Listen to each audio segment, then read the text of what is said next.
Welcome everyone to episode number 123 of the FATED ARPG Podcast. And what an episode it will be, guys. It's been already a year since episode 100 and all the shenanigans, and only 23 episodes seems a little low, but there's been so much in Path of Exile that we decided to take an episode to talk all about the year past that lies behind us as we go into a bright and glorious future in the form of 2024. And bright and glorious does the future need to be? I need your support. We need all the interaction we can get. Leave a comment, like, subscribe. Do watch the podcast 2, 3, 4 times in full length without the ad blocker. And of course, if you want to go out of your way to purchase a paid subscription, you can do so on Twitch, Patreon, or YouTube, and you will be shown on the end screen as always. And without further ado, let's dive into the episode. Hi, Balor. How are you doing? Great. Absolutely loving it. Absolutely loving what? I hear you're already on an exodus from Path of Exile. You're already taking your time off. Yeah, but I also constantly want to keep playing POE. So I'm torn. This is going to be a running problem for a while now. There's too many good ARPGs doing things either now or soon. Well, yeah, I mean, it's good to stay a little bit absent, to make the heart grow fonder. And someone who's been staying absent to make our hearts grow fonder of his appearance here on the podcast is the one and only Slippery Jim 8. Feel insulted. Hi. Yeah. Come on, that was the best freestyled segue I've ever done on this podcast. I have permanent availability. I only show up whenever I'm invited. I'm like a vampire. Yeah. Right, they do that. I remember that from Buffy. That was like a plot point. Holy shit. Oh yeah. Oh yeah. Both me and Slippery Jim could disappear at any moment. Why? Oh yeah. Internet outages? The storms here are insane all day. Mm-hmm. The fact that either of us have power right now is ridiculous. Oh, okay, I was not aware. Like, yeah. Like massive storms in Australia, power cuts and all? 3 days ago, it was 30 degrees Celsius. The day after, it went up 10 degrees. The day after, we had just ridiculous thunderstorms. It's just all over the place. I don't know what that is in freedom units. 104 maybe? I have no idea. Oh, it was crazy. So what have you been up to outside of that, Jim? You've been... I play video game. I farm. I had a really terrible bad time because I haven't touched any of the meta. Like everyone's posting all these I got a mage blood, I got a headhunter, and I'm just like, I've made a divine in 2 days. It's the worst. I hate this. This FOMO sucks. I hate this. No, it's not the league. I'm bad. Okay, the league's great. I'm bad. I'm having a terrible time. What are you doing? I don't know. I'm struggling. None of my builds work. I've re-rolled 11 times. It's like, I'm trying to get a build that works in T16s with the league mechanic and doesn't just fall over. I found one. Okay, I'm getting there. I got one working build. What's your working build? What are you doing? 100k DPS. It's like Z DPS, but I can't die. So which means eventually I will clear the map. Although I did a little bit of magic finding. I did 8 meta maps, if that's what they're called, like Abyss Projectile. And I don't have FOMO anymore. I hate it. It's too much. So now I'm gonna go back to, I don't know, harvest farming maybe. Yep. I can't because I like auto bombers and minion builds, I don't like pressing buttons, and so because Detonate Dead's like an ignite build, so I did Abyss farming, but I only ever get one phase of the tower of the spire because the dot hits it and I can't do anything to stop it. So I need to play a hit based build if I wanted to do proper magic find, and I can't because I don't want to make the 12th build. I'm done. I've had enough. Yeah, you want to arrive somewhere. Marionettes are great. You'll love them. Yeah, I've heard that. I've people. There's lots of people everywhere constantly telling me to try all these different builds, and I have. I've played many of them, and some people are like, Balor's playing Dark Marionettes. You should play Dark Marionettes. They explode and they do damage. I'm like, yes, I'm aware. I love them because they can't die technically, but I don't want to. I'm lazy. Is that build still affordable now, or is it like? I mean, I assume you popularized it to some degree, but it's just no one wants to play it. No, there's no way to price people out of it. It's free. You could solo self-found it. It doesn't have any needed things. Well, I guess you do need to find the specters. Yeah, but that's it. Is it comparable? Yeah, I've been told.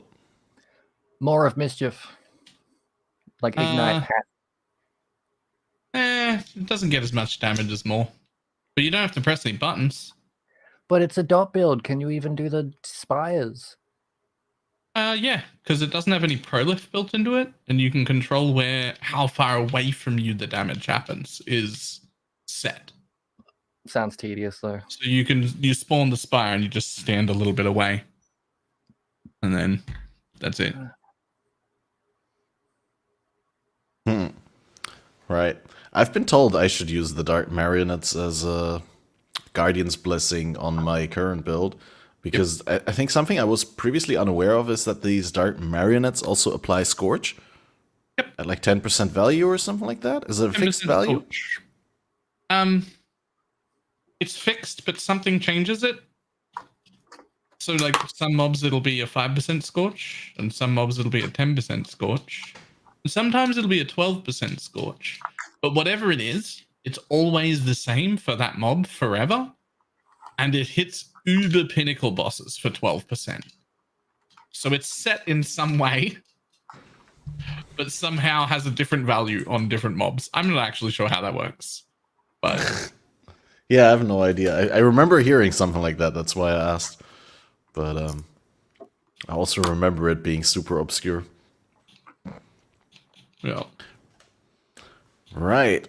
So it's already been a year, guys. We had Crucible, and then we had Sanctum, which actually started before 2023, right? And then we had Crucible, and then we had Toda, and now we're in Affliction. It's kind of hard to mentally compartmentalize that Sanctum is already a year ago. That's insane. I don't like that. In what way? That doesn't feel like a year ago. Time is moving too quickly. I don't like it. I need time to slow down, please. Think about it. Like a couple months from now, there's going to be POE 2 that you can play, and then you're going to feel ancient. A couple of months? Yeah, it's in June, actually. There's one more league before POE 2 beta. There's a league in March, and then we got the beta. Okay. Then probably between beta and full release, there'll be another POE 1 league.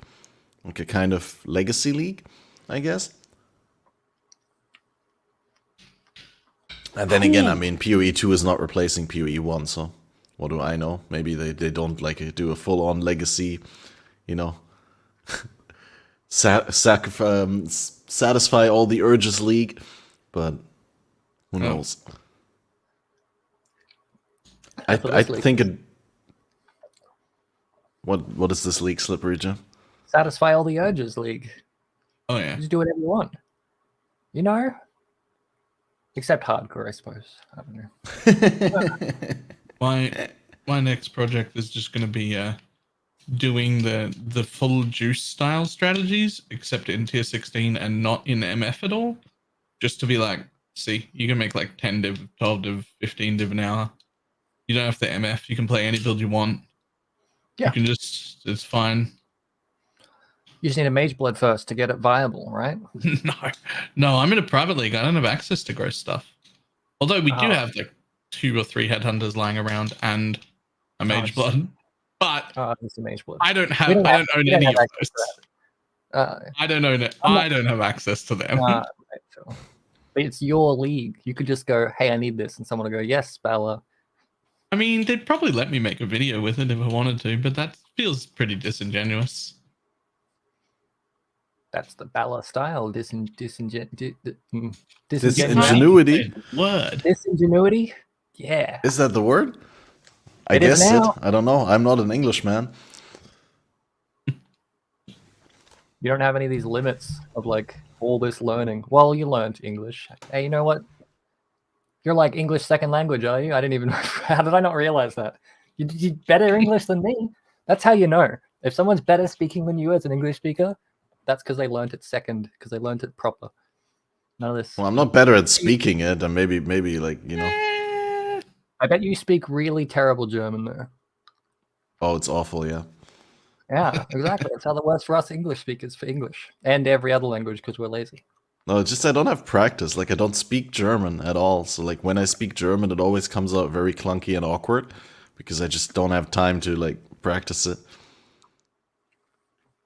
But, I mean, yeah, no, the grammar is good. It's okay. I can't complain. Do you ever like talk with another German-speaking person and then somehow catch yourself saying English words to like describe something? Oh yeah, all the time. Like, we make fun of it, like using Anglicisms, I think is what we call it. Yeah, you know, like just importing English words just straight into German and like inserting them all the time, dude. Yeah, you know, you can make like a German sentence and it like consists of 70% English words. It's crazy. What was the last question that I talked over? Sorry. Do you ever say Path of Exile words in real life with normal people? I've done it a couple times, and half the time they can pick up on it. Like I said, crangled once, and like they kind of got it, but I don't, not fully. Very rarely. I mean, like, I usually use language to convey things so that people get an idea. So I try to use words that they know. But yeah, like, what happens with me is like that I assume too much knowledge, but not on Path of Exile, but on meme culture and stuff like that. So I'll accidentally use like Twitch emote codes. Like I say Kek W or LOL. Omega LOL. You said Kek W to like the grocery store workers? No. But I said easy clap to my little sister. And she adopted it, even though she didn't know what it means. Like, she also says easy clap now. Yeah, my niece and nephew, they say yeet, but they scream it, as they do from the meme videos. So anytime they're putting something away, they just scream yeet and like throw it into their cupboard. It's horrific. I hate the new generation. That's great. I love it. Yeah, something. All right. And so I have a number of things written down, but my first thing is, what's your favorite Val skill that was introduced in 2023? If you have one. Most of the time, I don't even Val my skills. Like I don't even go to get Val skills. Should I be? I feel like I should be. Well, I think you can always use like one Val skill in your build. Like, worst case scenario, you just like use a Val Grace, right? Yeah. Yeah, but it's not new. Oh, what do you mean that's not on you? You said what, like a new Val skill, right? Oh yeah, it's not technically new. I don't even remember his own question. Oh. No, but Bella was saying like that he was not using any Val skills at all. I was being a prick. Val skills like add buttons to your builds though. And the less buttons you have to press, the better your build is. There's a direct correlation. Every time you add an extra button, the build gets worse. I feel like there's something like diminishing returns or something like that. I think there's a point at which adding an additional button doesn't matter that much. Like, Marionettes has 0 buttons. It's the build of the league. Marionettes. How many builds you played, Bella? 5 or 6. Oh, nice. Yeah, good. How many of them are different versions of Marionette? No, only one Marionette build. Okay, that's what. Build of the league though. Best one. Somebody's been making one in softcore trade and like at degenerate levels and linking me all the gear, and it keeps making me want to go back and play it more.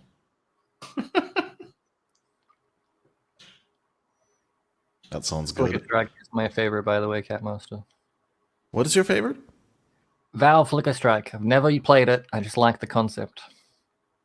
Press button and then disappear from screen and reappear somewhere else, and shit dies. It's anime as fuck. I'm allowed to swear, yeah. Yeah, anime as fuck. You seen anime where they like and they disappear from the camera that can't? It's not a real camera because it's a cartoons, obviously, but it like can't track them, and then people just die. Oh, it's like Flicker Strike, but better. Sounds like Master Yi from League of Legends. Haven't played it. I'm gonna play League of Legends and play whatever the hell you just said, just so is he got Flicker Strike? I'd pay money for that. It's Slippery Jim learns League of Legends stream. Oh god. I think I know a dev. Not that they'd be able to give me anything. Is there a League of Legends dev? Yes. He's a POE scammer or an ex League of Legends dev. He when he wants to buy something that's 10 div, he starts, instead of saying the whisper that's 10 div, he starts with hello, and then he tries to make friends with them and then give them a sob story, and then he gets it for like 2 div usually. Yep. He's a terrible person. League of Legends dev trying to scam people out of their money. Classic League of Legends. That tracks. Yeah, works out. Yeah. Well, so I'm just looking at the list, and I want to say I'm somewhere in between Val Animate Weapon, which was added in Crucible, and Val Caustic Arrow, which I believe was added in Sanctum. I'm pretty sure. But yeah, Val Caustic Arrow is just like insanely huge base damage on the secondary chaos damage over time, and like a nice strip, right? Like it's not like a spot like the regular Caustic Arrow, but you just shoot it and it goes, lays out a nice, well, I want to say red carpet, but it's technically a green carpet, right? On which the monsters degen, and it stays around for quite a bit. That one I really liked, especially because, well, for the longest time, when you used Caustic Arrow as a dot build, right, whether it be in a pure Caustic Arrow build or in the DevStove setup that I was using it in, you never had like a good Val skill. I mean, you had Val Essence Drain, right, which would apply the increased damage taken with the hinder debuffs. But you never had like a dedicated Val skill for the build. And now with Caustic Arrow, Val Caustic Arrow, you don't sacrifice another gem slot, and you can just have a Val skill in your build and have it feel impactful as well. Absolution's good too, especially if you level with the big boy, and then you got big boy with little big boys. When you say leveling with the big boy, you mean Guardian, isn't it? With the big boy? With the Sentinel of Radiance. Yeah, you have big boy, and then you have little boys, and then you have little tinier boys if you use purities. Boy party, boy leveling, quad boy, multi boy, solo boy. I don't know what the fuck I'm saying, man. You gotta stop me. I'll stop you. All right. Okay. Good. Sanctum was a league mechanic that was introduced in Sanctum. Yep. Are you guys Sanctum enjoyers? Have you played Sanctum since it went core? Or was that only like a one-off thing and now the other people can play it? In Sanctum League, I was a big Sanctum enjoyer. And it feels like it hasn't changed. Not much. So I don't know why, but I'm not a Sanctum enjoyer now. Like, I want to go do Sanctum now, but I loved it in Sanctum League. I don't know why. I have no idea. It's better now than it was then. Because Yeah. you had to do maps to do the Sanctum, so now you can just do a whole Sanctum for free, basically, like 30C or something. Yeah. And like, Yeah. and all at once, back to back, and you can just run them all day, which is like normally what I would want to do, right? Like, when I want to do content, I want to just do that content until it's done. I don't know why I didn't. I don't love It's doing the Sanctum. camaraderie. Like the fact that everyone was doing Sanctum in Sanctum League made you want to do Sanctum, so you can compare your Sanctum stories to your friends' Sanctum stories. But now that no one has to do Sanctum, it's like, why would you? The loot rewards from Sanctum are still great. I'm still super happy it's in.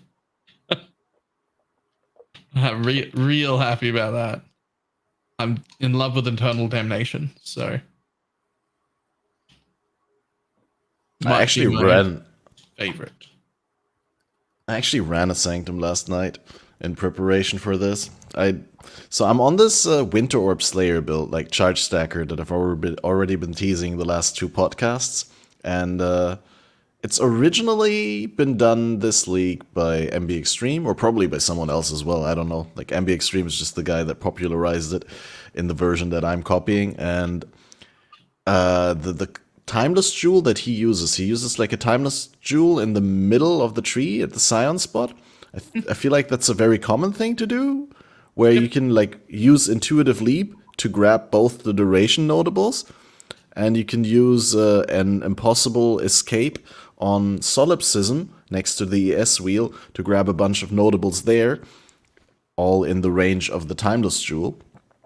And I guess I could show that on screen. I didn't prepare that screenshot. But my point being is that because I was able to get the intelligence that I need, and I don't need Supreme Ostentation, I was able to get the same jewel that MB Extreme used, but with a different keystone, making it like a fraction of the price.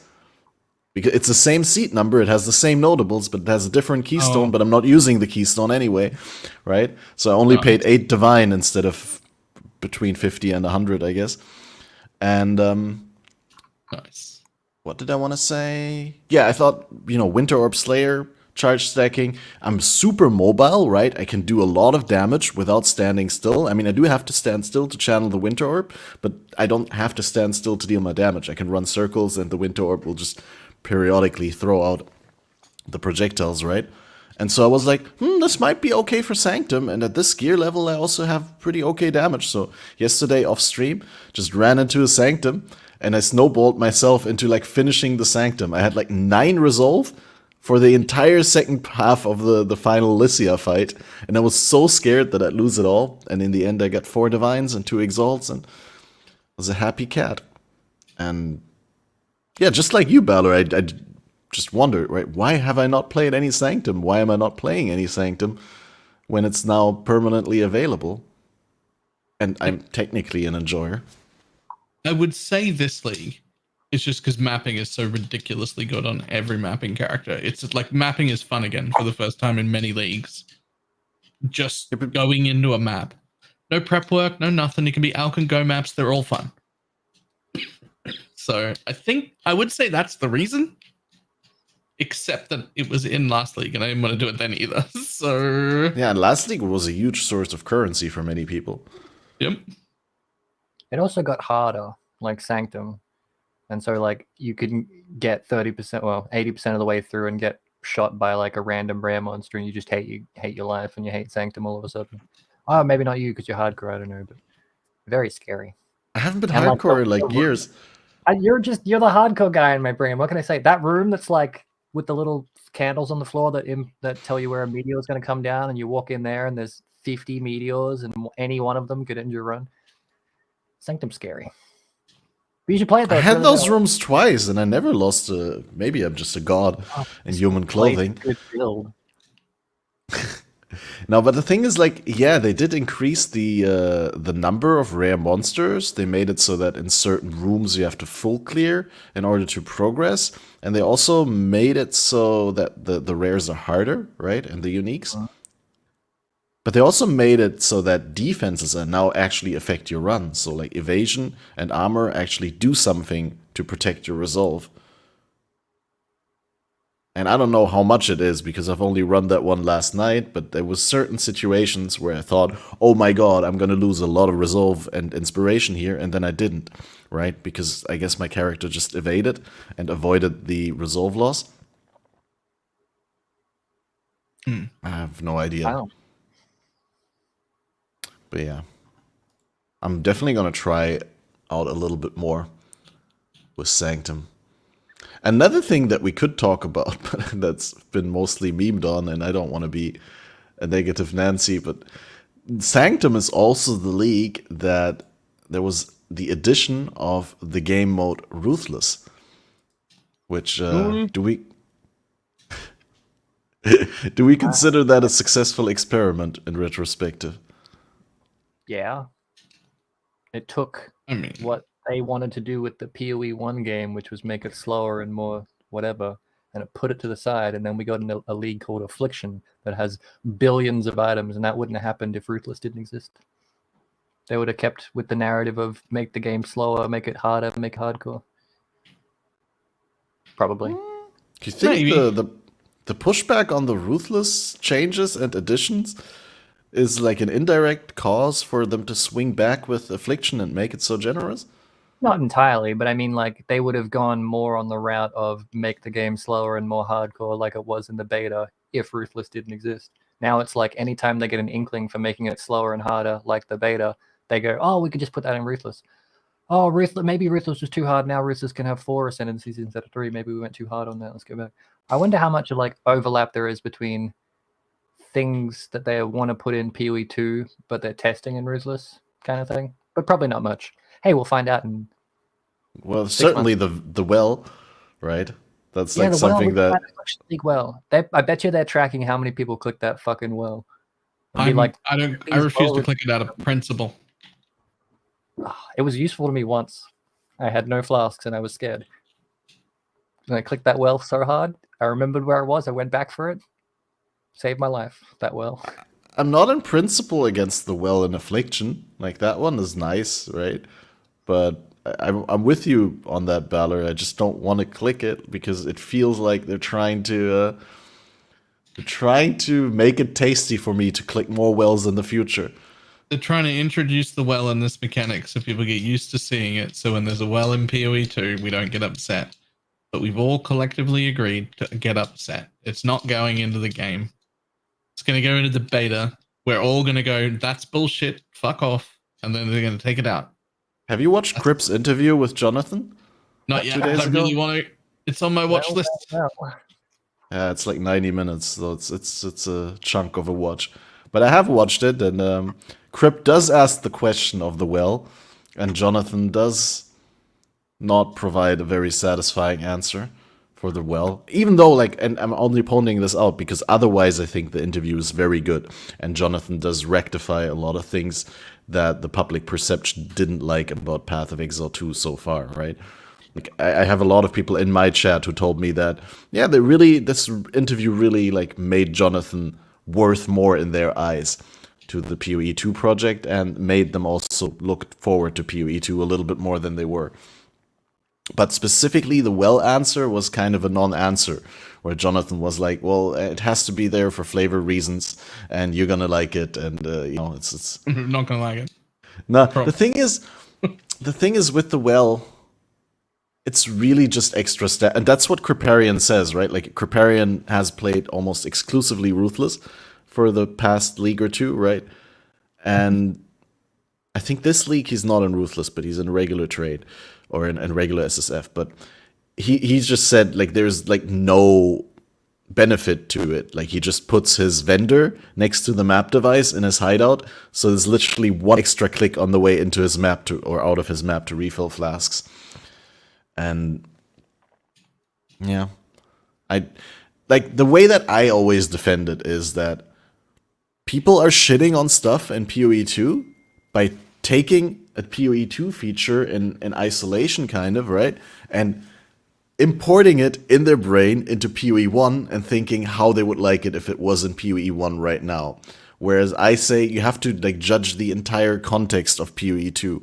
And yeah, right now, if instead of going back refilling my flasks, I had to go do extra steps and click a thing in town, I would very much not like that. But in the context of PoE 2, it might be not as bad as I think it is now. It's not even a PoE thing, though. It's not like a new concept. It's a really old concept. It's a really old concept we hated in the late 90s. We hated it again when it showed up in the early 2000s. We hated it again when it showed up in a different game in the late 2010-ish, 2012-ish. And we'll hate it again if it comes back for PoE 2. It's not a fun mechanic. No one wants to click the thing. I would legitimately rather that you literally just don't refill flasks at all. Yeah. Than there was a thing there to click to do it. Because now I have to click it every time. Now you don't refill flask, and if you don't want to click the well, you don't have to. Most probably good players won't have to click the well. But what if there's a bad player and they're like, "Oh no, all my flasks." They must click now I well. have to click it. Yeah, exactly. Because it's there. Yeah, If it's you don't an have option, to I gotta click use if it. it's there. Yeah, No, you don't have to. No. Don't. do. Isn't it if you portal out of a boss fight, it resets its health? Isn't that how that works?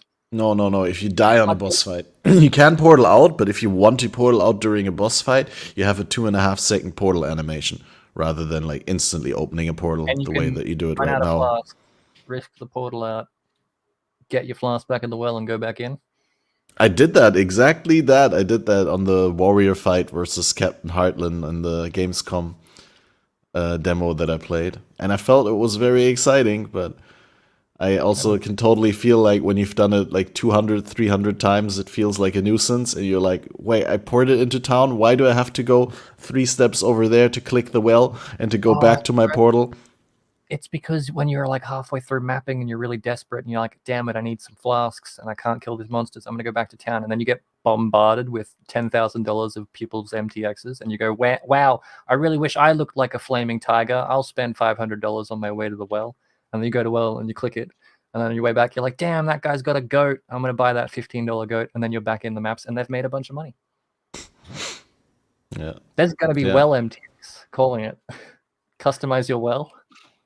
Make it bigger so you don't have to walk quite as far. Pay to win well mechanics.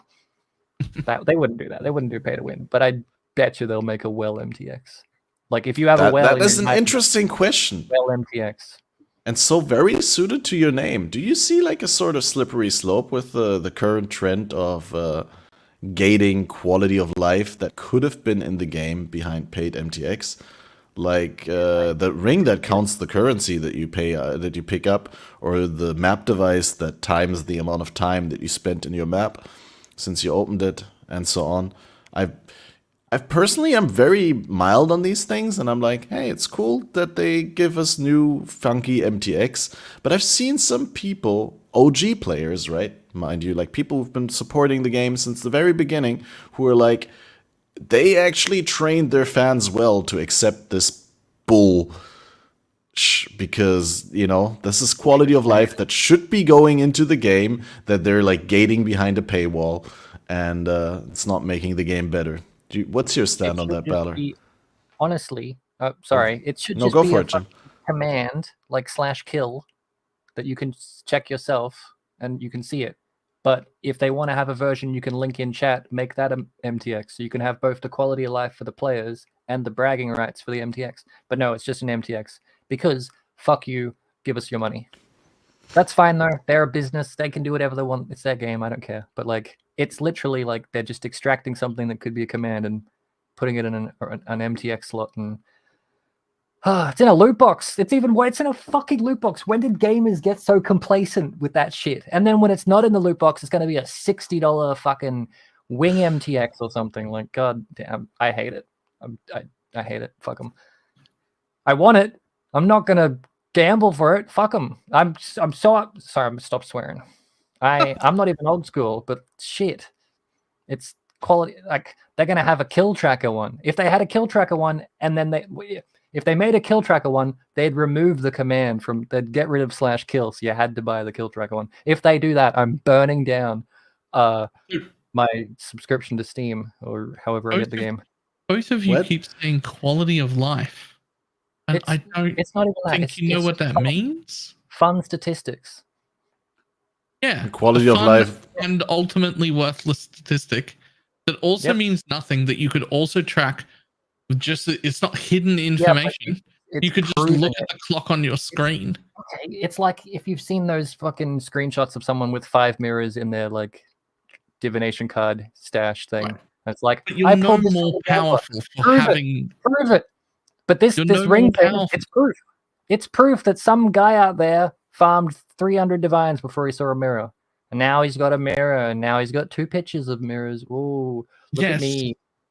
It is a nice visual representation, but I didn't gain any power. I didn't gain any power at all. Having a cool clock tower map device or a ring that shows me I've picked up 9,000 alterations didn't give me any power. The only thing that we should be caring about is, do you get power? If the answer is no, power, great. Quality of life. But it's not quality of life.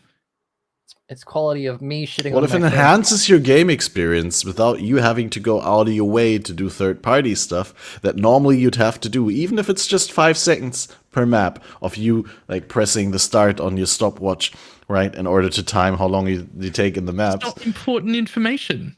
I No, just it's think not. it's cool, and I shouldn't have to pay for it. It is cool. That's Yeah. why it's okay that you have to pay for it, because it's not No. important. It doesn't do anything. It gives you no power. It just looks cool. That's Yeah, the definition. I want it, and it's in a loot box, and I hate them for it. But it'll be fine. It'll be $15 next league, and then I'll buy it. $15 max, Chris. Chris watches this. $15 max. Anything more than that, and I'm upset.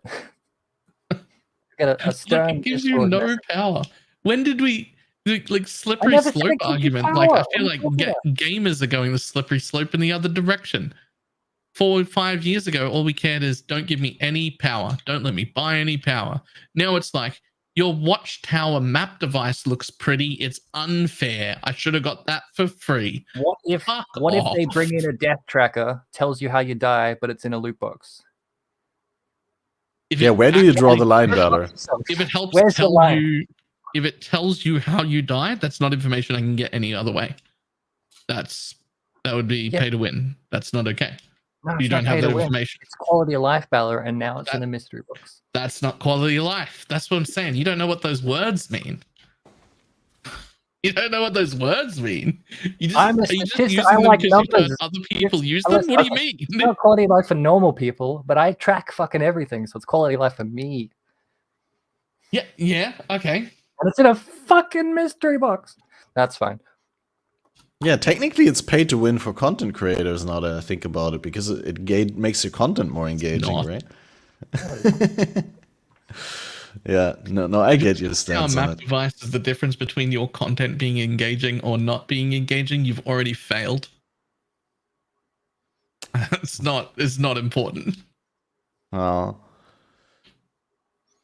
stance on this is it goes further than just cosmetics, right? Like, I was always on board with the idea of, no power, no quality of life really, other than stash tabs gated behind money. And I don't know. It creates like an extra desire. Like, I don't want to look pretty, but then they made like things that look pretty, the more damage you do and the more prettier you get. And then they're like, I don't really want that. And then they made one that's like makes your brain bigger the more intelligence you have. And I don't really want that. And now they're like, this one looks pretty and number go up, exile. And then I'm like, oh fuck, sign me the fuck up. Where is it? Put it in my That veins. ring It's just a is different pay to MCF lose, someone. by the way. Because I Why? should have turned alterations off, but I don't want to because the number keeps going up. Mhm. Mm. So I walk out of every map with 300 alterations I don't need because it adds to the counter. Now my maps take longer, but bigger number, better persons. So I just keep picking them up. Yeah. Okay, that's fair. That's fair. With some people, it could be pay to lose as well, right? Just pay to lose. I got the ring mechanic now. I can't turn off alts. I haven't even turned off transmutes.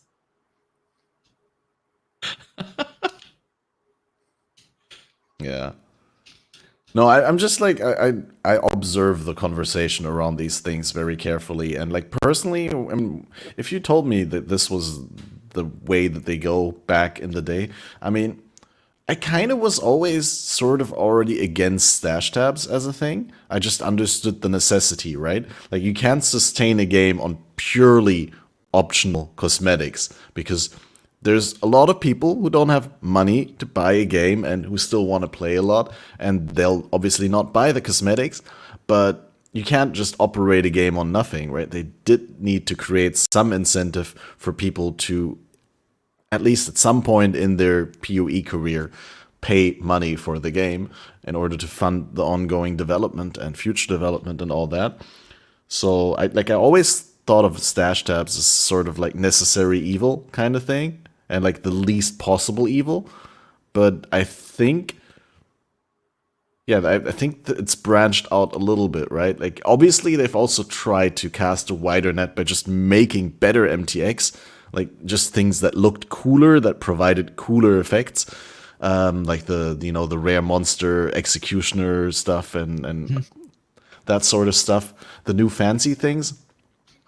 But I definitely think, and I'm not sure whether I should call it a slippery slope, but I definitely think they're going further and further to test, like, how far can we go in creating this, like, want or need in the players to have this, where it's, like, providing you things that go beyond pure cosmetics so that people are actually going to buy it because, at a certain point, if you've had 200 armor packs, like, the incentive to buy more cosmetics is not that great, right?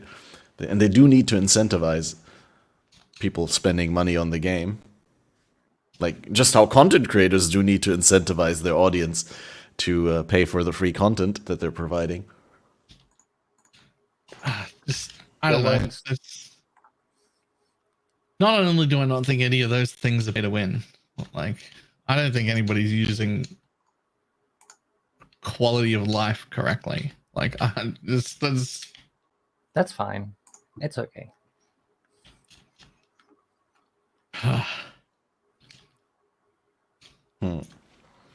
Yeah, I don't know. It's quality of life to have all the numbers on a ring instead of having to count from a tab. Yeah, I'll agree with that. Except that you don't have to count them from a tab. You don't have to count them at all. You could just use them. But it's like, apparently counting is something that a lot of people like. Like you said, see the number go up. And a lot of people like having brain feeling. Glowing pink helmets, but it doesn't give you any power, so it's still an MTX. Okay, it's not a quality of life, but I'd still want it as a slash command. But you can see how the pink helmet doesn't really save you any time, right? Even if you were to go out of your way to do things that you don't have to do. How much time does having a timer on your map device save you? Well, like I said, the 5 seconds per map that you take to press the stopwatch on your mobile if you were to time. No one's doing that. Okay. Yeah, no, I don't want to get stuck on this. Like, I just wanted to drive that point home again, that the goalpost here is, like, slightly shifting over time, and I'm happy with it, right? I like the game. I like the MTX that they've been bringing out. I don't find anything too offensive, but, it's definitely been pushed a lot further than it was when I started playing the game. We agree that the goalpost shifting. I just think you're the one shifting it, not them. Fair enough. Yeah, there's nothing in the MTX that I'd consider like pay to win or power or like any buying thing that everyone's against. Nothing. No, I'll agree with that. Totally. The worst thing they've ever done is that salvage box that got scrapped in about 2 hours or whatever. Yeah, that was one day, I think.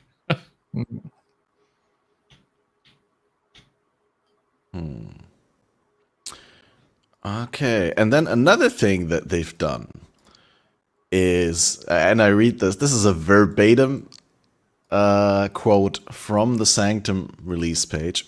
We've improved the Atlas passive tree so that players don't need to respec between mapping and boss killing and can invest even further into content that they enjoy. Do you think there's not a need to respec between mapping and boss killing? Is that a thing? That you can do mapping and boss killing on the same tree and not feel bad about it? Unless you're one of the 100 people who are actually doing Ubers, yeah. But if you're doing Ubers, then you still have to respec. But it's just talking about doing this. Like, you got your tree for synthesis or whatever, and it's just that little extra bit on top that you spec into, so you don't have to unspec. It's like the travel nodes is the part you'd have anyway if you were specking into mapping, right? Yeah.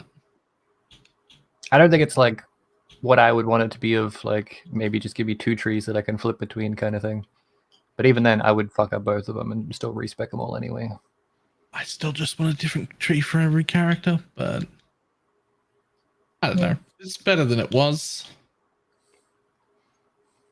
Yeah, that's fair. I'd love to have the ability to at least have multiple trees. Maybe not one per character, but have 2 or 3. So you can have one for farming A, one for B and one for leveling new characters or something like that, where it doesn't feel quite as oppressive. I was going to bring up something else, but I lost track, so I'm going to skip that other thing. Arch Nemesis. That was also the goodbye to Arch Nemesis, where they gave up the color-coded Arch Nemesis name mods and replaced them with like white descriptions of what the monsters do. I know we've been dogpiling on that for a while. I don't want to go too deep into it, but like, how do you feel currently about rare monsters in Path of Exile?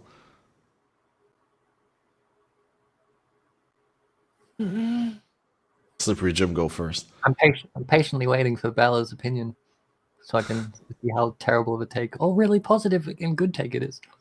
I don't think it's perfect, but I quite like it right now. The little mini loot explosions that we don't know are coming are very, very dopamine inducing. Even without quantum rarity. I think that the conversion mobs probably stack a little bit too high with rarity. Like if you give yourself 500 rarity, the size of that explosion is more than 5 times as large. It's quite insane, but yeah, just as I'm not sure double-digit divine drops from a single monster should be a thing, but well, there are situations where I can see 50 to 70 divines popping out of a mob being a good thing. Plenty. Like when you've got 7 people in a team and your map costs you 7 divines to open and you need, 600 divines worth of characters over those 6 players that are in the map to even run it. Yeah, okay, you've gone through the work to get 70 divines in a map, but when you can wear no quant, just put on the right gear, and then still get like 20 to drop from a mob solo, that's a little bit too much maybe, but I wouldn't say I'm upset about it. I just think it's like a little bit. I like that the knob is there. I think it's a great system. I think the knob of how much it scales with rarity is maybe just like, maybe we turn that down a little. Maybe just tone that back just a little, and then I think Kill we'll be party alright. play. No more party play quant. That'd fix it, right? But that doesn't really help because the party play isn't a problem. Just I have FOMO for people that have friends. If it helps, they make less money than solo players. just good friends. Slippery Jim, why didn't you play in Balor's private league? Because Balor doesn't like me. I don't want to play Balor's league. Yeah, I'll join it and then I'll go, does anyone have a headhunter? And then I'll get one and then I'll migrate out. Yeah, headhunter in my life. that's the strat. No, I was just like wondering because like I have played in Balor's league, but I'm not down there, so I always have bad ping if I play with those kinds of people. Like that's also the reason that Balor and I don't team up in BPL or something like that. I think once we've been randomized on the same team, it would have been great, but it's like completely useless for me to play on Australian ping and similar for Balor on Europe ping. Oh yeah, that's not feasible at all. So Yeah, those kinds of people. You mean Australians? That's pretty rude. Did I say those kinds of people? You did? No. Okay. I mean, like people from that sort of geographic location. Oh, we know what you meant. We know what you mean. Sometimes my brain takes shortcuts when the language center can't deliver on time, right? Also here, really big, like something that we couldn't imagine playing the game without. Like it feels like it's been in the game for way longer, but can you imagine that the fracturing orb was only introduced in Sanctum? We've had the fracturing orb for like just about a year. There was like a fracturing craft though, wasn't there? In Harvest or something? There was a fracturing harvest craft, that's true, but the orb itself, like as in farmable currency from Harbingers, that was introduced in Sanctum. I think that made fractures less available. It's harder to get a fracturing orb than it was to just tradable commodity, like a sealable. Well, not sealable, but like it's not sealable from harvest, but like now it's something that can be bought out and manipulated. It's not really. I mean, I don't know. I don't know anything about that shit. But yikes. I can't believe how many things came out this year that I'm just used to the point where I don't even think it's new. Yeah, Atlas Memories in the same paragraph, basically, of the announcement. I love them. Also haven't had those before. You know what you don't need to respec your Atlas for is farming Atlas Memories. I can play Harbinger one day, Harvest the next. Atlas Memories. But aren't those on your Atlas? But they are affected by your Atlas passive, They are no? not. They're not, okay. But they do happen on your Atlas, because I remember that. I remember doing one once or so. They use your Atlas to pick what maps, but they don't use your Atlas at all. They don't use up anything. None of the skill points matter. Yeah. It's just a visual representation, so you can see what map you're going to have next. I would play Ruthless if you could drop memories in Ruthless, but you can't, so sad. I don't think anyone would pay me enough to play Ruthless. Oh, I've seen your sponsored streams. You'd play Ruthless if I chucked you a couple grand. Come on, a couple days of Ruthless. I don't have that money.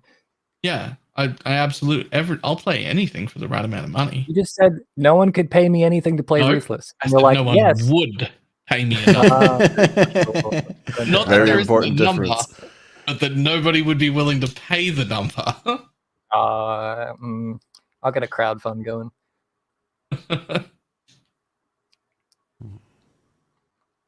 All right, and then we also had some incredibly powerful items added.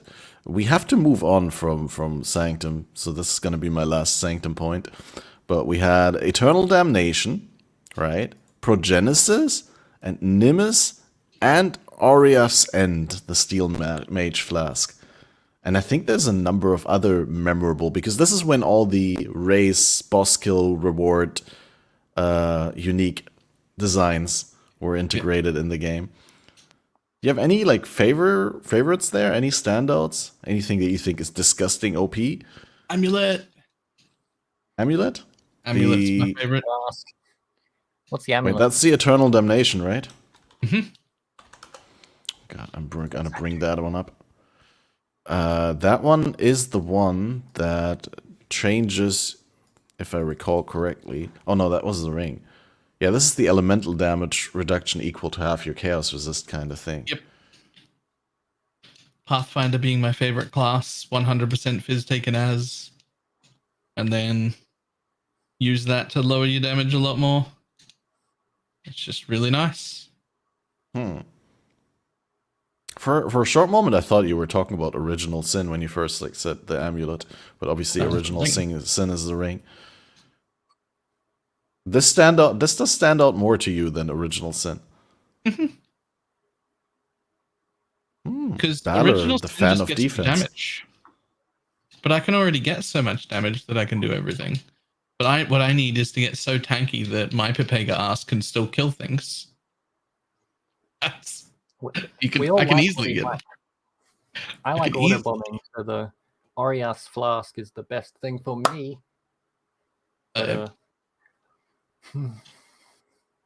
Because it's like prolif and you can explode and across the map. Love it. Don't even need damage. Don't even need damage if the thing that dies kills the next thing.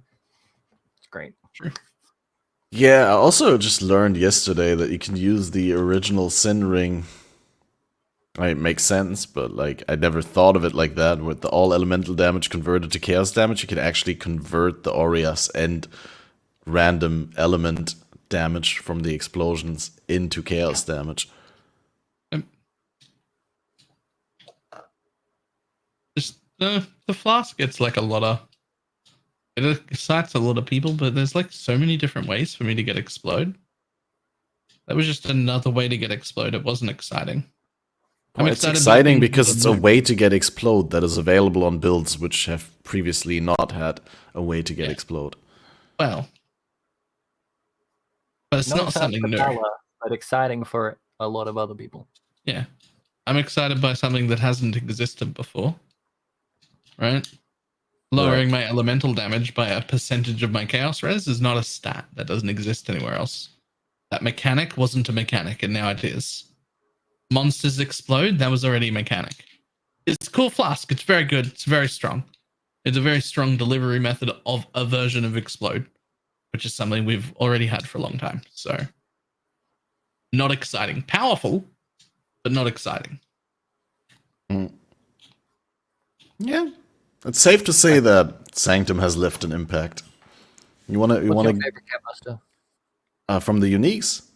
Yeah. I'm gonna do like a underdog take, and I'm saying none of the uniques. I like that they added the explicit mods on jewels for the ailment mitigation, right?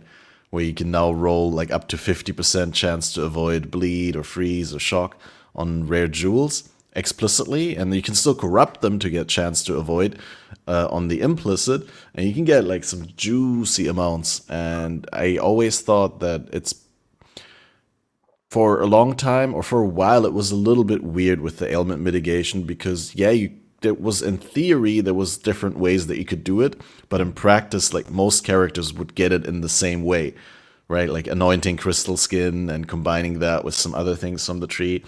And I feel like, yeah, allowing those stats to roll on rare jewels explicitly just made it a lot more flexible.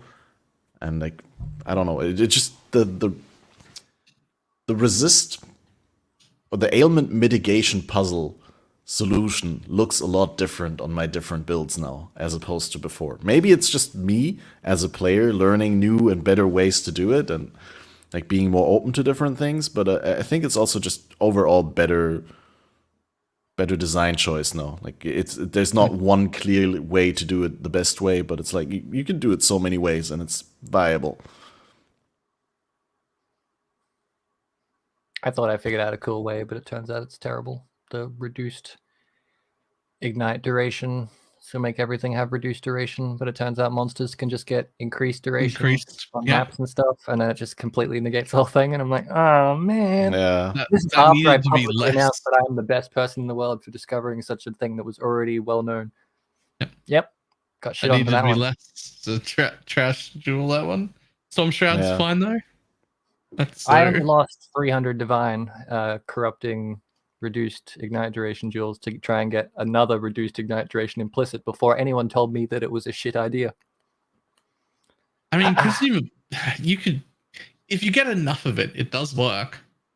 Yeah, you could get 200% reduced ignite duration theoretically, and then maybe 100 would only counteract it back to 0. Yes. But when Storm Shroud is 40 chaos, it's probably a pretty bad idea. Yep. Yeah. Also, there's some individual mods on rares that have 150% increase, which could go with the map mod, so that can go up to 250% increase. And then you want to be truly immune forever, you're going to need 350% less. Also, playing a Fulcrum Reflect Ignite build means I probably shouldn't get reduced ignite duration, because that would just brick my entire build. True. I'm very smart. Yeah. I appreciate like the finer things of wording in Path of Exile, and like that those things work like all slightly differently. But personally, I think there should be like the stats between like getting 100% chance to avoid should not be the only way to get immunity. Getting 100% reduced effect, and it should, like you said, be less effect and less duration, right? So that when you get it to 100%, you're guaranteed safe from it. I'm not sure how I feel about the, it working different on ground effects, right? Because if you have like 100% reduced effect on shock ground, it works, right? But if you have 100% reduced duration, then on ground, because the ground effect doesn't apply the effect with a duration, then you're still not immune. So, yeah. No, I'd like it if it was a little bit more consistent between those different stats, because, yeah, I like there to be more solutions to the puzzle.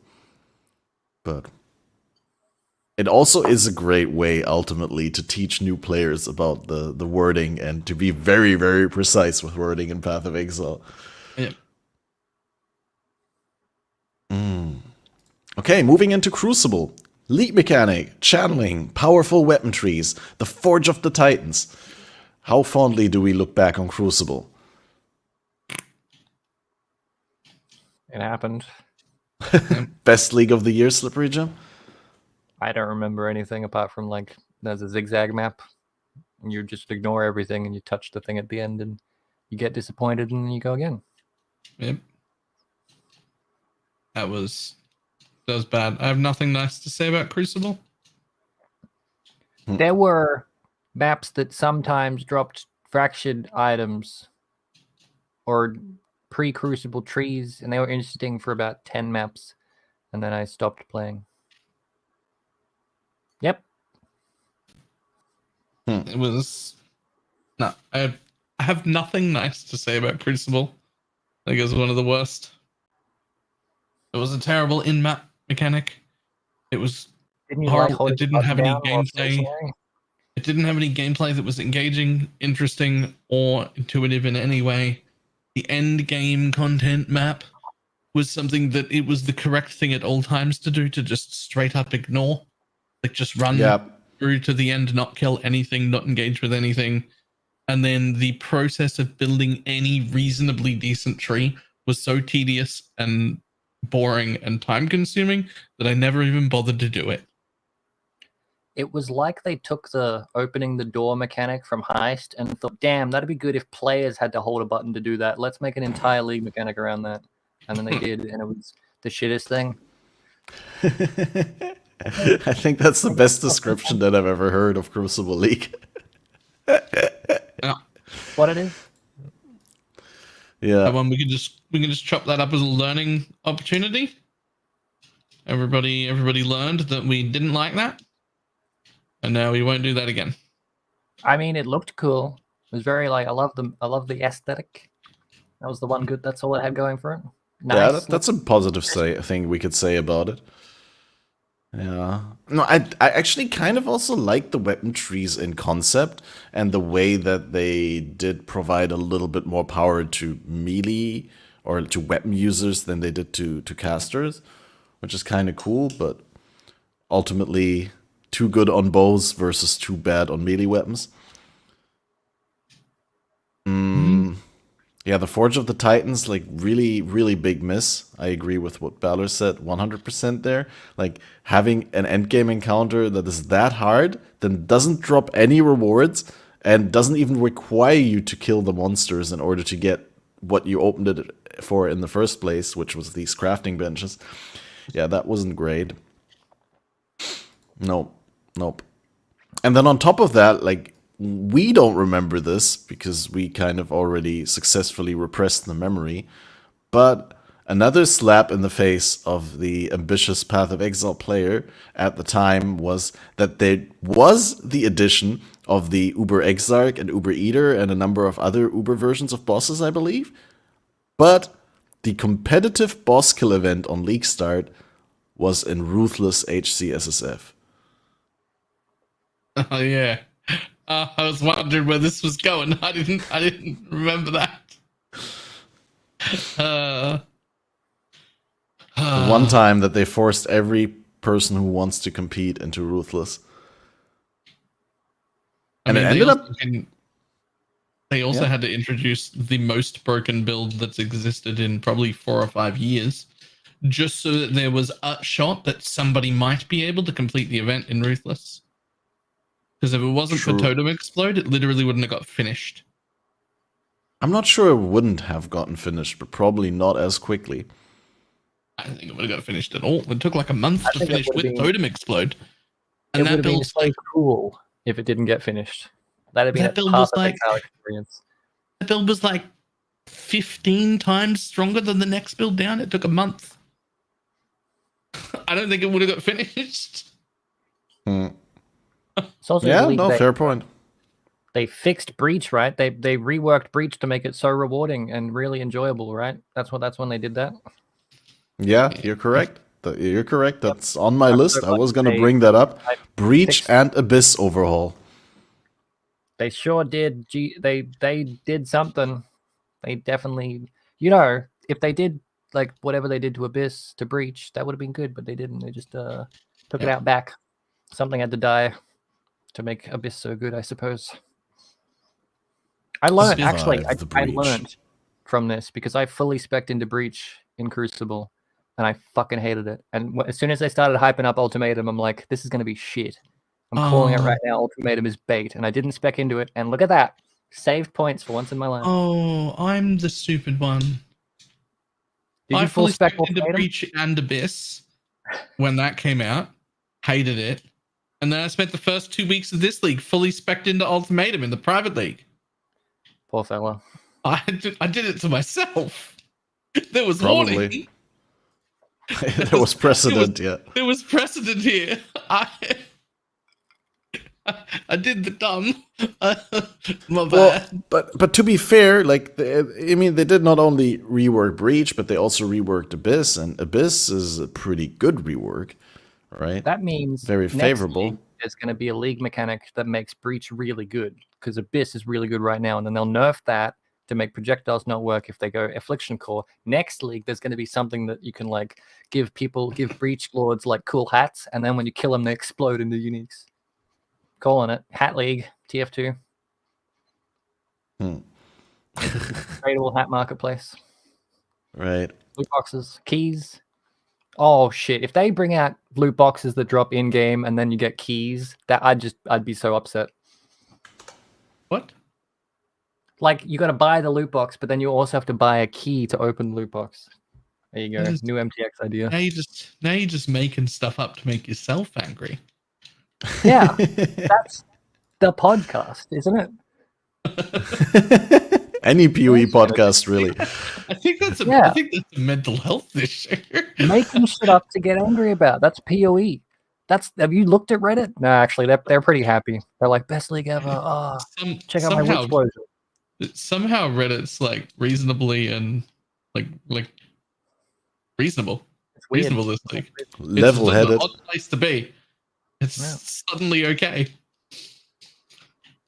We also had another odd occurrence during Crucible League, and that is the rise and fall of Vengeant Cascade, which has been around for a while as a anointable tree passive, right? Anoint only notable, but then in Crucible, it was changed to also returns at the end of its flight path, as opposed to I believe previously it made projectiles only return after they hit their last target, and in this case, like they could hit anything and they would still return. And then everyone used this notable passive skill, which was anoint only, and then right the league afterwards, it got terribly nerfed, where it didn't do the projectile returning stuff anymore. They introduced the returning projectile support skill instead, and this notable, which is still anoint only, now only grants 150% increased speed to returning projectiles, which made it so that instantly, from one day to the other, no one's picking it anymore. Probably called for, to be honest. It was way too strong. Yeah, absolutely. I agree that it needed to be changed. It's just like really funny how, they buffed it to this OP state for one league, and then they turned it into something that we would never, ever pick. Because it's anoint only, and why would you use your anoint slot for it? That still gets taken. People take it because of the speed as bow damage. The mastery where projectile speed counts for damage, or what? Ethereal Knives is an example. So Ethereal Knives projectiles travel only as far as they're allowed in the allotted time. So projectile speed makes them go further. And so when they return, then they go past your character, or what? You get past your character and out way further than they originally went because of all the extra speed. So you get a lot more overall area, as well as just a lot more overall area. Okay, fair enough. So it has some niche cases where it gets used still. It's just not like a default go-to, everyone grab this node, which is fine. For like a hidden node, I think that's fine. It probably should be pretty niche if it's not literally on the tree. Any take on this, Slippery Jim? Have you ever anointed Vengeance Cascade during Crucible? Not even in the meta. I do my own thing. I have no idea what that is. As everyone says, I'm bad at the game, and that's fine. If you do the EK thing, was it EK? Mhm. Does it hit when it returns as well? Can it hit like going out and then hit going in if there's one monster? Nice. Yep. Of course, Vengeance Cascade doesn't make it return. You got to use returning projectiles. But then that anoint makes them go farther out the other side. Farther? Further? Farther. Ethereal? Whichever one. I'm so like, I mean, it's so obvious, but like, my brain thought for this entire league that returning projectiles only works with attacks, so my mind is blown now that you could actually use it with spells. But it makes sense because people have been doing that for a while. Yeah. It's just I forgot about it, I suppose. Well, another addition that wasn't there before Crucible is the Atlas gateways, which connect locations on the Atlas passive tree and were somewhat promising in their original concept. Now, do you think they're still useful the way that they're implemented currently when you're trying to make an Atlas passive tree, or are they only ever picked to allow access to the 7th gateway? It's very rare that somebody sends me an Atlas tree and they've taken it and it's the correct thing to do. Normally, I take it out and save them a passive point or two. So, I think that they're in the correct locations and that they're really good ideas. And I think they need to literally not cost passive points. Neither of the gates should cost you a point. You should just be able to, if you're passing it, as you take the node that leads to it, your next node should be coming out the other side. And if it was like that, it would get used quite a bit. It wouldn't be super OP. What about the compromise in the middle about having to just allocate one and getting the other for free? Because right now you have to spend 2 points for one on the right and one on the left side, right? But if you only had to spend 1 point, that would allocate both at the same time? So in most trees, the main reason I know this is because I spend like probably 1 or 2 days maybe every like league start looking at maybe hundreds of trees that people send me. It's just a thing, right? In almost all cases, taking it off saves you 2 points. So if you make it only cost 1 point, then in almost all cases, taking it off will save you a point. The thing is, it's more than that because it seems like, oh, but you've only, well, okay, so you're going to save 1 point now. But it's not just that. The 2 travel nodes that you took in its place also had stats on them. They were travel nodes that had something. Fair, yeah, true. I think it actually has to be 0. It has to be free. I saw a really funky tree that pathed in on the right bottom one, came out on the left, took a beyond one, and then went up to the one above that, like the middle one, and then came out on the right again. And it was efficient because they were like, I need this and I need this over here on the right. I'm like, what the fuck is it? It saved like 2 points in the grand scheme of things, but blew my mind. Yeah. Big brain gaming. Okay. Are you ready to have your mind blown again, though?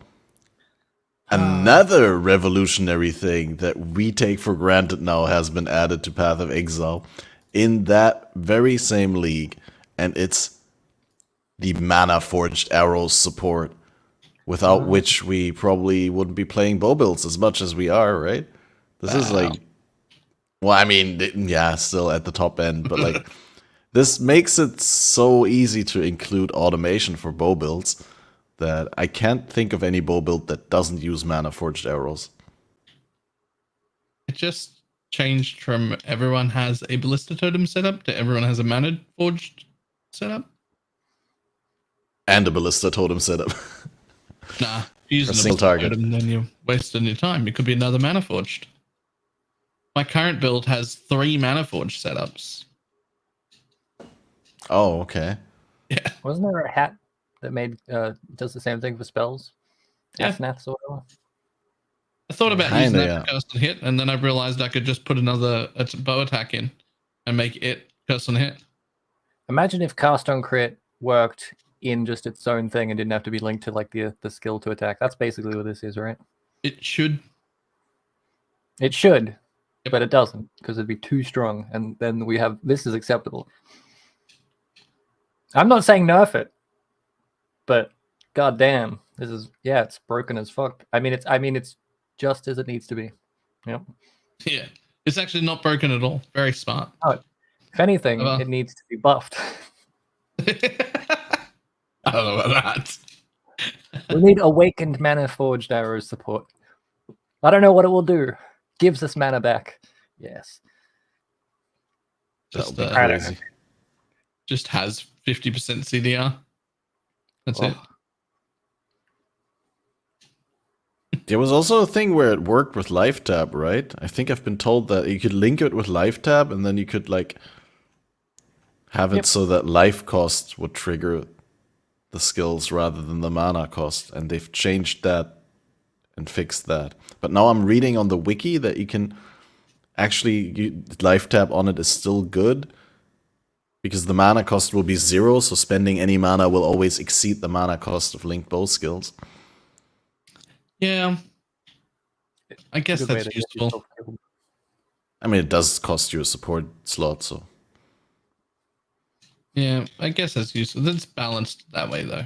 Like, that way is balanced because it's really not that hard to get it to go off every time without it. Like, so.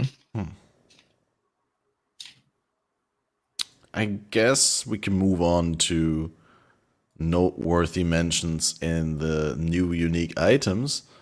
I have only 2 things written down here, and that is, first of all, the unique devout chainmail that got added in Crucible, which is called the 4th Vow, which has seen some usage.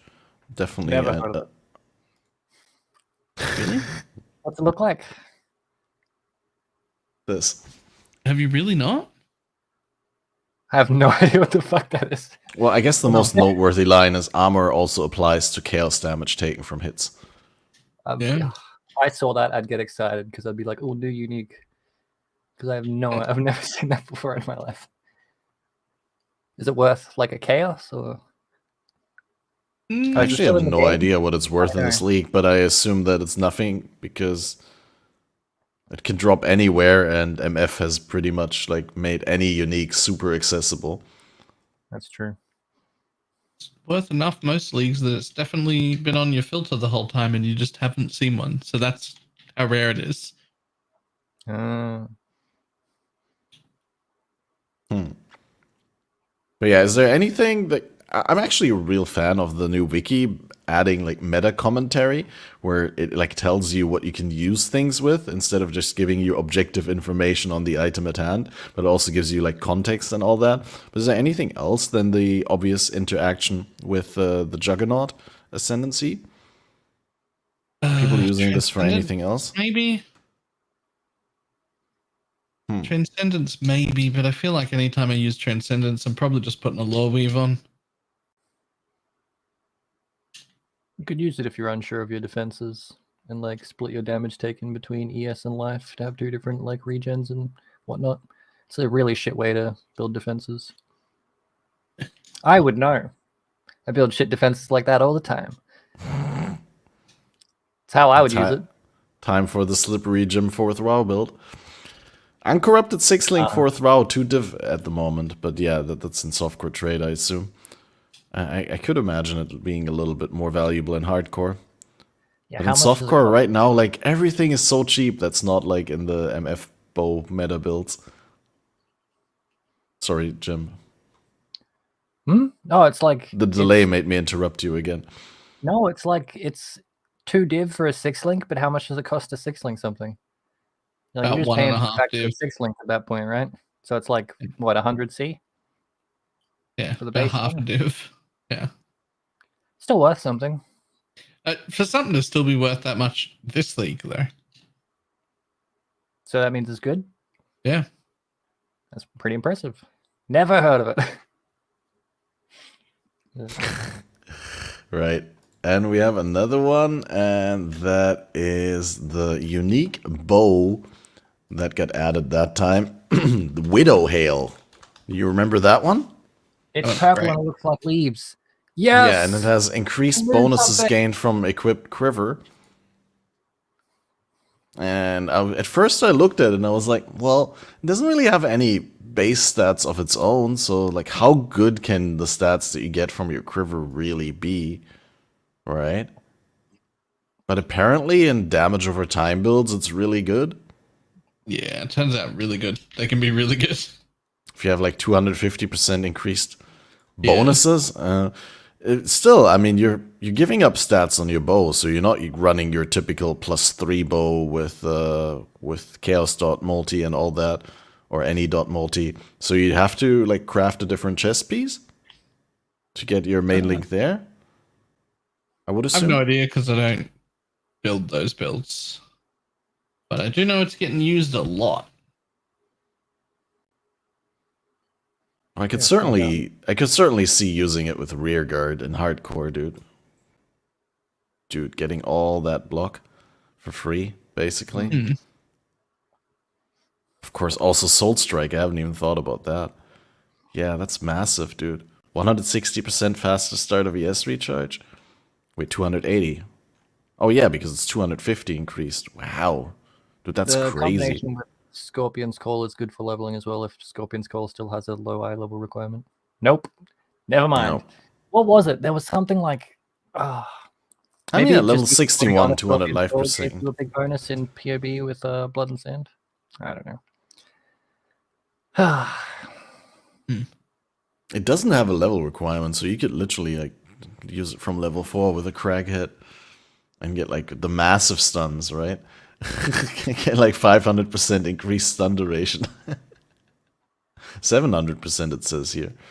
Wait, why does my brain not work correctly? 250% increased. Oh yeah, 257. increased? No, 700% increased stun duration from Crackhead in combination with a perfect Widow Hail. I was making a Eye of the Great Wolf joke, I'm sorry. Yeah. 1,000% increased? Sorry. Are you doing Eyes of the Great Wolf joke? Yeah. Classic. Sorry. Yeah. I can't remember the thing with like Scorpion's Call. It was like some weird interaction with you could use it while playing a melee build and it still gave you the bonuses. I don't know. Don't worry about it. I play bad builds, just ignore me.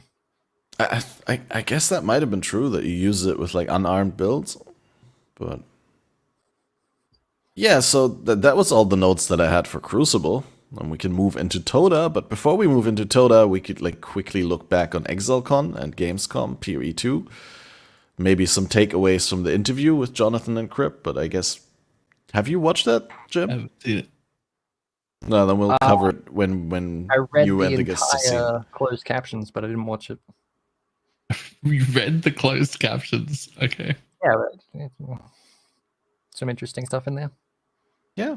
No, I thought it was a good interview, but I didn't specifically write down a lot for that one. I was like, Oh, you want me to get my notes from the closed captions? do you have notes from the closed captions? Hey, if there's something that you want to talk about, then we can do it. Otherwise, I would have said Balor hasn't seen it yet. I will just talk about it in the next episode. I was mostly just skimming to see if there was anything interesting. It was mostly the only thing I really noticed was what you said about like portals being 2.5 seconds if you're in a boss fight. Let me have a look. See, you. I'd be interested in what a slippery Jim considers noteworthy from that interview, right? That's but like exactly we absolutely don't have to do that topic because we've already done a really good job at milking the topic list, and we already only have half an hour left to cover Toda and Affliction. So. Oh man, we're going to talk about Toda for so long. It's going to be crazy. Like, Well, What 10 even- minutes. What can we not talk about? Itoda was great from a lore point of view. There's tons of great NPC voice acting. And Yep, tattoos it was were a lot of universally liked. The only thing is, I think tattoos, maybe not the like specific limit ones like one proj and stuff, but like just basic use of tattoos, I think could have stayed core. They were actually pretty cool. But it's like the whole temporary power. Like tattoos have to go away for us to have charms this league kind of thing. Yeah, Or the charms would have been a lot shitter. I think a lot of the really strong tattoos would have gone. What I mean is, I like the ones that were like, hey, you could change a stat node and like 1 suppress, or change this 10 stat node into 4 all stats instead. Like that, like those ones. I feel like those could have gone core without too big of an issue. Yeah, there's definitely smoother and things available, like ways to fix problems that didn't exist before, which I thought was cool.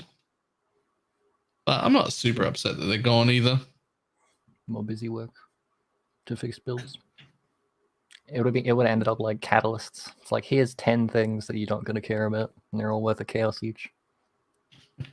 And we gave them a box in Heist. That's it.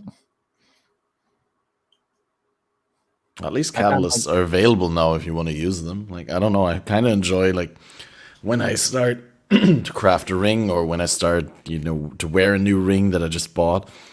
I usually have a decent amount of catalysts to apply without having to go to the market. And like, if I don't have them, I can ask in the guild and someone has the catalysts that I need. But yeah. No, I enjoy tattoos a lot as well. They were a little bit powerful, so I'm not sure to what extent they could have gone core without adjustments. But a lot of the power could have been offset by rarity, right? I mean, they were already not that easy to acquire in Toda. Sure, there was like a lot of them, but if you wanted to get all the ones of one specific kind that you wanted in your build, then you'd probably have to trade for them. You wouldn't usually farm them yourself. And then if you think about a 10% occurrence rate, right, like 90% less than in Toda League, I think you probably pay a couple divines to tattoo up your character now, right? If that was still a thing, and they could have reduced values. And you do sacrifice your attribute stats, which are really important in some builds, especially if you're doing like off-meta things, right? If you're trying to do something that is a different skill gem than the main attribute in your area of the tree. Yeah. Well, in that case, you're already not getting your main stat from your area of the tree. But what I'm trying to say is attributes are something hard to give up if you already don't have a lot of them, and you're already struggling to fulfill your attribute requirements on items and gems. So I do think that there is a space for tattoos. And I mean, Chris said as much as like Toda being a significant thing in PoE 2, right? I didn't make that up. That was actually something that was officially said, right? I assume it's like the assets, like the totems themselves, like the 3D design put into them was like, it would be a big like lore kind of thing. Like maybe a zone or a mission or two, maybe. Or maybe it's a super big mechanic and it's going to get reworked and implemented into PoE 1. Who knows? Yeah. That was my takeaway. I think it was one of the things that Chris said at the Q&A here in the park in Germany. So that's why you guys might not remember it, because there's no video upload of that. No, it was at the actual Green Park. Car Park would have been also cool. Cool. But less promising acoustics. It was really nice in the greens. I found my cheat sheet for the Gerparian interview. What do you want to know? All right, let's backtrack to that topic. Let's go. And then we go back to tattoos. PoE 2 beta aims to include entire campaign and around 60 maps, but not all available at once. So maybe they like release it slowly. Yeah. I was actually surprised that he said as much as they want to do the entire game for the beta. I would have assumed that they like exclude the, the same way that Was Kitava in the 3.0 preview? I don't think it was, right? They did I it don't like an remember. act at a time, didn't they? It was So like, I here's a month of Act 6, and then here's a month, now you've got Act 7. Here's another month, now you've got Act 8. Like, as they finished it, more or less. yeah, I remember something like that. Like, we didn't have direct access to everything at the same time. It was like in stages. And I think they kept back some of the boss fights and some of the big encounters weren't 100% in there. I don't remember the exact details on it, unfortunately. But yeah, I was kind of surprised when they said that they're going to throw everything out there for PoE 2 beta. Log out macro changes in hardcore. If you log out in a boss fight in hardcore, it does the same thing about like resetting makes it so you can't like log out and still have the boss half killed kind of thing. Like it'll reset the HP back up. Although we kind of already knew that. I'm a big fan of that. I like that. Yeah. In general, I think that the death penalty in Path of Exile has been sort of a joke for a while now. I mean, a lot of people don't like the idea of having stronger XP penalties. Like, I think Balor was very vocal about that when that was a thing in the events. But like losing 10% XP and a portal out of 6 is like often not a significant enough loss to make you feel anything, right? And I'd like to have a little bit of a middle ground there. So I think in PoE 2, like making it so that you can zerg down a boss, I think that's definitely a good step. Especially for the acts, right? Like in endgame, you can still like put up a portal, and then if you die, you can re-enter through the portal. So at least you don't have to walk back the entire time, right? I mean, we don't know. This is pure speculation. But they did say as much as like the hideout and endgame mechanics are loosely the same as in PoE 1. They didn't exactly say what kind of mapping system we'll have and stuff like that. But I assume that if I put down a portal in a map, it will still have that location forever in the map. And then if I die in the boss room, with the portal in the boss room, I can still re-enter the boss room instead of like starting at the beginning of the map like I would if I died to a boss in the act playthrough, right? So like that aspect is sort of alleviated. It'd be funny if they have a phased boss like that Shikari thing that moves to a different room, and you die in the second room and it resets the boss fight to the beginning, and then your portal's in the second room and then you're fucked. I'm sure they thought about that. Surely they thought about that. They must have thought about that. They got to think about us being really bad at the game. I'm not even entirely sure that we need there to be an XP death penalty at all, let alone a larger one. But I'm a really big fan of resetting the boss fight. If I'm fighting the boss and I die, I should have to start again. I like that. I like that way more than I like an XP loss penalty. Realistically, I can level to 100 anyway. Realistically, the death XP penalty doesn't actually bother me. Like, what about if it's an personally? endgame boss? Like, Yeah, Ida? good. What if it's a boss that takes 20 minutes? Good. Yeah, I love my torture. Yeah. You get better. Good. I'm not even good at bossing. I'll be the one that struggles with that, and I'm still okay with that. But losing XP seems trash. And it's like, losing XP isn't a thing that bothers me. I leveled to 100 many times. It's fine. I can do it, and I'll do it again, no problem. I'll probably do it in this private league. It's not that hard to do for me. And I still think the XP loss is trash and shouldn't be there, even though it doesn't affect me. But having other penalties is good. And I like that one. I like the idea of, your boss fight has to restart. If you died, you didn't kill the boss. Fight it again. Like, I like that. That sounds way better. The sentiment now I got one that every player is going to, on the first playthrough of PoE 2, die on average twice per act boss. That was something Jonathan said is like kind of the design goal for the difficulty of the bosses. A learning experience. Fantastic. As long as like clicking respawn at checkpoint puts you outside the boss like it already does, I'm okay with it. No, it doesn't. It puts you back to the beginning of the map, right? I thought that's what we established. Oh, the map, yeah, but I mean like in a zone. Like, Yeah, it doesn't add a load screen. If they move respawn in town and respawn in checkpoint to be a little bit further apart, I'd be okay with that as well. Yeah. You know, if you're in a hurry and you're an idiot and you press respawn in town.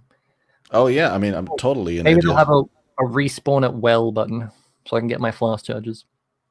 I think if you respawn, they're automatically refilled. Yeah, Maybe not in PoE 2 though. I don't know. That would probably be too easy. Need those extra steps, right? Any other takeaways from the Crip interview? Reading something about learning from Ruthless to make currency. I'm confused what this. How did I write this? Strike a balance in the pacing of the game, considering currency abundance and item values. Learning from past League iterations, like Ruthless. Yikes. Although it's probably just learning how currency and stuff. Like, maybe we skip that one. Magic. I remember that. Stat. How about that? Magic Find confirmed. Still, maybe it said likely though. No guarantee. I mean, it's super obvious to me that they would want to keep something like that in the game. They're all super big D2 fans. It's been an integral part of D2. I think it's an integral part of what they consider to be an ARPG.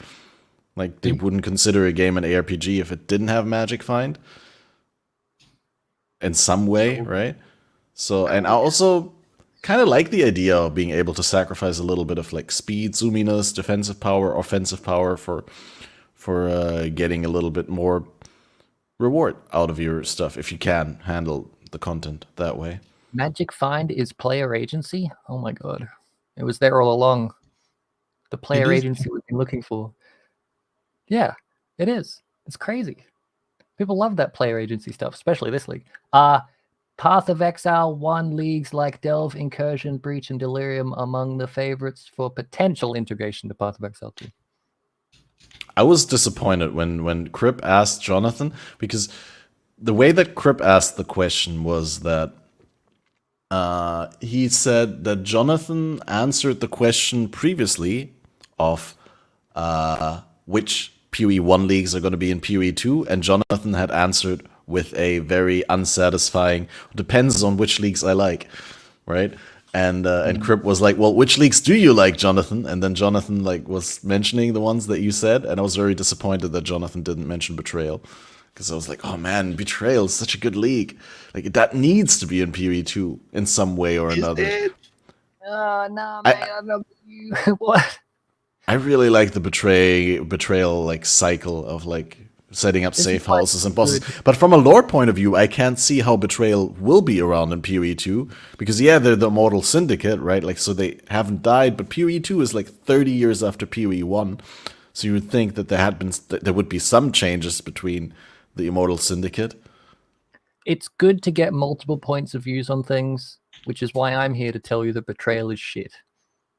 Yeah. You still haven't warmed up to it. No, I played a because little it's bit. I trash. stuck in a little bit. I hate it. It's so good though. You can sell your Ashland craft so quickly this league, and like 4 or 5 divines. I hate people. Whenever I interact with the Jun, mobs could come and kill you. It doesn't use the freeze mechanic. It covers your entire screen. The jump out mobs that come out them and jump you never jump you until you're busy doing other content. Like, they never just do it when you walk and just clearing trash. You're always like, The intervention. I'll do this ultimatum, and then you get to like wave 8, and then Syndicate jumps you in the middle of the ultimatum, and you're like, okay. That's just a skill issue. Like, I can 100%, if the intervention is not the first betrayal encounter to happen in my map, I can 100% predict when it's going to happen, because it's always 5 seconds after you finish the previous encounter. You go into the map, you find the fortification, you finish the fortification, you talk to the last guy, you run away from it, you count in your head up to 5 or down from 5, and the moment that you reach 0 or 5, depending on where you started, the intervention spawns on you. There's your problem. Balor doesn't know how to count. Did not know that. It also doesn't happen because he sees the betrayal, like the research one, and even though that's flagged as his first encounter, he goes, fuck betrayal, and he skips it.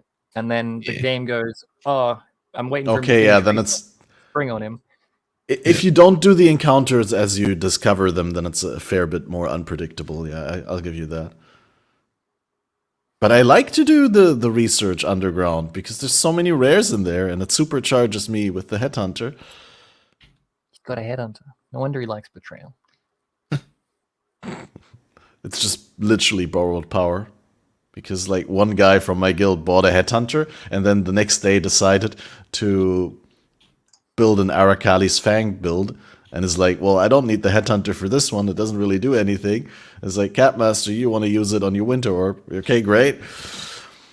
And so I've been sitting on the headhunter for a little bit, but I'm probably gonna farm my own. Like once the build is going and I can actually like juice and like really crank out that currency, I don't see a reason not to get a headhunter. Right. Expected play time for the campaign 40 to 50 hours, but that's only fresh. Like PoE 2 is your first PoE experience, the same way that a new player coming into PoE 1 campaign might take 50 hours to get to maps. That was in the same section of the I expect people to die 1 or 2 times per boss. Yeah. That will not be us. It will not take us 50 hours. No. But they said there's like 100 optional bosses, didn't they? That have like little books that give you like arbitrary numbers that go up. I'm clearing the full campaign 100%, baby. 300 hours. Let's go. I will applaud when the IGN reviewers actually only take 50 hours to finish the PoE 2 campaign. That'll be amazing. A success that I will celebrate. You reckon the same guy still works there? He has to. He has to do the second one as well. They can't not. They have to. If he doesn't still work there, and you need to get him back as a freelancer for one thing, do it again, buddy. $1,000 to play Ruthless. We gotta fund this freelancer to do a review of PoE 2. I need it. Right. Any other noteworthy points, Jim? I'm reading. GTX 960 min spec. I don't know. I'm out of things that I've written down. No, okay. I just wanted to make sure.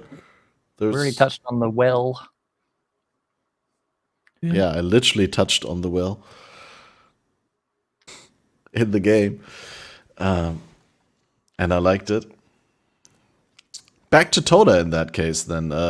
Yeah, big build power from tattoos, could have gone core, probably will come back in some shape or form, as Chris pointed out that Toda will have a significant role to play in Path of Exile 2. You also did get a lot of free currency from Toda. Like, it was a very rewarding league for the people who did cater to the Toda. But unfortunately, I think it was its completely own thing. And like you needed to build a very specific Toda build. And people like put it into the same camp sort of as Sanctum, where there's an out-of-map mechanic that requires you to build a completely separate character to really shine at the mechanic, because it's so essentially different from what regular PoE is. And do we like that in general as like a PoE league? Something that poses a completely different challenge? I feel like Delve was already that. Like, Delve was already a different puzzle to solve. And we all like Delve. But Sanctum was a little bit, like, strayed a little bit further from the ARPG thing by introducing these roguelike elements. And then Toda is, like, even further away from the ARPG thing, I think, right? Outside of that, you build a character. I don't think the building of the character, like the character that actually worked with Toda, didn't feel like a PoE character. It felt like a spreadsheet, like a here's your checklist, and now the you don't even play Toda anymore. You know, it wasn't what they said it was. It wasn't like an auto battler. It just felt like work. I don't know, hard to describe. Was it less of an auto battler than Blight was the tower defense? Yes. Because Blight is a tower defense now with the changes, and I guess it kind of was originally. Depends if you use the oils on the rings and whatnot. Like you could not do that and not use the towers, and you could play it like whatever. You can't do that with Toda. You can't just bring in a character and be fine. Also, unrelated, but back in Toda, I think I was on one of your podcasts and I said that like I was failing Todas and it would still rank me up, and you're like, nah, that doesn't happen, you bullshit. It happened consistently afterwards. It was just I was stuck in an area where I couldn't do the Todas, and every time I failed, it went, congratulations, here's 2 more ranks. I'm like, please make the number go down. It only kept going up. I don't know what was going on. It was hell. Fuck Toda. Toda was weird because it was missing some, what would be, in my opinion, very simple things that would have made it a very good league. That I feel like, look, I don't want to be armchair developer man, but I'm going to do it anyway. Because it feels like these things shouldn't be difficult. But I'm not a programmer. I don't know. Maybe I'm wrong. But it really just needed to be like somewhat progression shared so that every time you started a new character, you didn't have to start from scratch. And there needed to be a way to go, this is getting too hard. I would like to do it, but down 100, please. And I feel like if it had those 2 things, you didn't have to start from scratch and you could go sideways instead of keep getting harder forever, it would have been way better. Yeah, I think we could all agree on that. That's not an unreasonable demand. Yep. And I hope that they... The bullshit scaling of like you getting stunned for 5 seconds and them getting stunned not at all. You could have kept that, but at higher tiers. I do hope they implement something like that when inevitably it comes back. We also had some changes alongside the Toda mechanic, most notably the Guardian rework that gave him the, what do you call him, the big boy? Yeah. Big boy. Pocket pox. Sentinel of Radiance. I've been told you can just slap on that bad boy and get the minion AoE nodes and some like minion damage nodes, and it'll carry you to yellow maps. Yeah, just on its own. Convocate on left click. Mm-hmm. Yeah, exactly. Convocate and minion AoE and walk far away and he teleports to you. Yep. Pocket box. Yeah, just pocket box. Nice. I've not heard that one before. Right. Overall, how do we reevaluate the Guardian rework now that we gained some distance to it? Is it in a good place, or is it a little bit silly with the Sentinel? Is it too pigeonholed? Does it allow you for, like... Is it good for a number of builds that are unintuitive? Because I think that's like something that is highlight worthy also from the Jonathan Cripp interview, where Jonathan had this really beautiful sentence, and I don't think I can say it quite as beautifully as Jonathan, where he said that when they're designing the ascendancies, they try to make it so that it is very obvious, you know, that there's a layer of a very obvious build that you could do with something that also fits from an archetypical lore point of view. When you look at the Templar, that it could be doing Righteous Fire, you look at the, you know, the Druid and he does the shape-shifting stuff. But that the bonuses that you actually do get from the ascendancies are worded in a very open way that, you know, kind of strongly hints in the direction that you would think, but that there's also like, it's a lot more open to interpretation, and you could use it in different builds because the stats are just the stats that happen to be good for that archetype, but they can also work well with other uses. And I think, well, I'm not sure. Is that design goal done well for the Guardian? Is there like enough variety that you can do with the Guardian, or is he just the big boy ascendancy?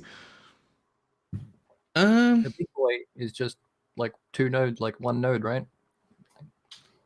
Yeah, I think it's pretty good overall. I do It's wish not it the big worked. boy ascendancy. It's just an ascendancy with a big boy. Yeah, I wish it worked with chains of command, but it's not really an ascendancy problem as much as it is a chains of command problem. So Yeah, that's fair. it's fine. I've got to change the command build. 1 sec. Let me see if it's got big boy. It can't. I forgot to honorably mention Val Animate Weapon earlier when I talked about like my favorite Val skills, and it only said Val Caustic Arrow. I'm sorry, Val Animate Weapon. You deserved an honorable mention. But yeah, You were so cool when you were introduced. Chains of command disables the entire Guardian ascendancy. Basically, you can't have the big boy out, and you can't have the 3 supporting dudes. They're not animated weapons. You can only have animated things. So that's it. Done. That bit makes me sad. I wish it worked, but otherwise, it's pretty good. Right, so Guardian pretty good. At the same time, Chieftain was reworked. Chieftain, there was a little bit less fortunate. Get the short end of the stick, we would say. It had one good build it could run. And now it has 2? Now it has 0? What do you mean? I have no idea as to exact Chieftain builds. I'm just picking up stuff from chat, where chat is saying... Big boom build, isn't it? Yeah. It's the Fulcrum build, yeah. Doesn't have to be Fulcrum. Well, you're right. It doesn't have to be, but it is typically it is Fulcrum build, but as I'm sitting here with my one working build that can do the League mechanic, Fulcrum equipped. Yep. But it does have, like you said, it does have that one big exploding. What was it? 3% chance to explode for 5%? 5% for 500 life. Yeah, and you can stack that with charms, so you can get that up to 8%, right? You can get like 1% on every charm. You get 9 if you use the and that which was taken jewel, exactly. Yep. So at 9%, you'd think that's pretty consistent, right? Yeah, 5% is pretty consistent. Honestly, 5% does feel like enough. It's fine.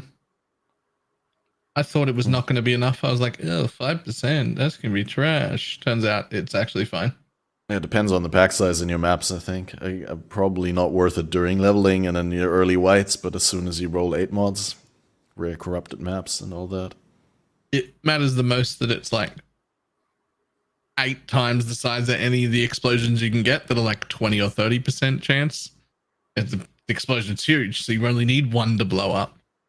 1 mob blowing up from an occultist pop does not kill your entire pack. It just doesn't. It just kills here. And you need those to kill over here, and you need those to kill over here. 1 mob in a pack with Chieftain just goes, boom, there's everything gone. Like, good stuff.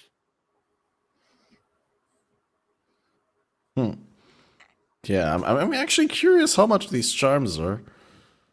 Because I'd like to see how it is. But if you're saying it's already consistent enough without them, might not be worth. Maybe 6, somewhere between 6 and 8 for just a single mod, and like 20 for something good. Oh wait, no, 220 for something good and 20 for just the mod. Well, that's still pretty cheap considering the amount of wealth acquisition in this league. Yeah. The domain of timeless conflict was nerfed in Toda. Do we still remember that? When they completely removed some monster levels from that, and probably overall the amount of XP gained. I actually did some Toda yesterday. Some domain of timeless conflict with a carry and another guy, and it seemed like still pretty decent experience. Not quite as OP, but still an okay thing. Fun. 50% now or something like that, right? Yeah, it seems still fine. So, yeah, where do you stand on that, Slippery Jim? What's that? Where do you stand on that? Do you like the idea of there being things that, like, basically levels that can be traded, essentially, right? Like, you can, in trade economy, just purchase your way to level 95, level 100. If that didn't exist, it would be Chaola runs, and if Chaola runs didn't exist, it would be juiced maps. It's just people trading services. Yep. No, that's fine. But I'm saying, as in, like, you're on board with the ability to be an easy way, an easy and fast way to get your character leveled. I mean, map rotations would probably still be a little bit more painful, and you'd have to follow along, right? Domain of timeless conflict is essentially you pay for it and you AFK in the thing, as long as you're not prone to getting one shot. Would you say that it shouldn't be allowed, and therefore you're not allowed to carry your friends through the campaign because you're getting an advantage from someone else helping you do something? I don't know. I I don't mean, think for the there's a- people who mind that, there's if you're SSF. against it, then you just don't do it. I don't Yeah. have anything. I'm not against like anyone selling a service for doing this. This seems just like it's a video game, man. You get carries in raid wows. That's how games work. Yeah, but you We could made our answer own any little question on this video game. podcast with "It doesn't matter. It's a video game," right? Like, I Well, mean, it's we just- have opinions on these it's- things because we play it. It's an economy that players make around our video game. So because of that, it's a service that exists. So I don't care if it exists or if it doesn't exist. I think it's cool and really interesting to stand back and look at the grand web of all the different things that happen in PoE, and that's just one of them. Okay. I'm neither against nor for it. I hate people, so I'm never going to buy a service, and I'm never going to sell a service. Yeah. Yeah, it is what it is. I want to clip that out of context so that it's like not obvious that you're talking about PoE. Oh, that it I hate could be the people same about generically. real life. Like, It's not out of context. I'm just giving you a little bit extra. Like, I just hate people, full context, every people equally. yeah. No, yeah. Just Don't seems get me something started on very jokes. apt to say about the real world economy as well, right? Like, people exchange services, and that's okay, right? Like, I'm just not partaking in it. Sure. Well, okay, you're comparing like what? XP running is now the drug trade? What are you talking about? When I was younger, I played this browser game where you play like a crime lord guy. You'd be able to traffic drugs and all that. And my brother was playing the same browser game, like a text-based browser game. And like we sometimes had conversations in public about like how we're bringing so much ecstasy on the plane from Japan to the Netherlands and all that. And like at some point we just realized, dude, this is really stupid to think of, like to talk about these things so openly when it's not obvious to outside people that we're talking about a browser game. But they actually might be thinking we're like actually talking about actually trafficking illicit substances. Just don't do it at the airport. Yeah, good point. Yep. I mean, that's what I was talking about PoE generically, and my mum was in the room, and she thought every time I said currency in like exalts and divines, she thought I was spending real life money on video games to get like some shiny pants.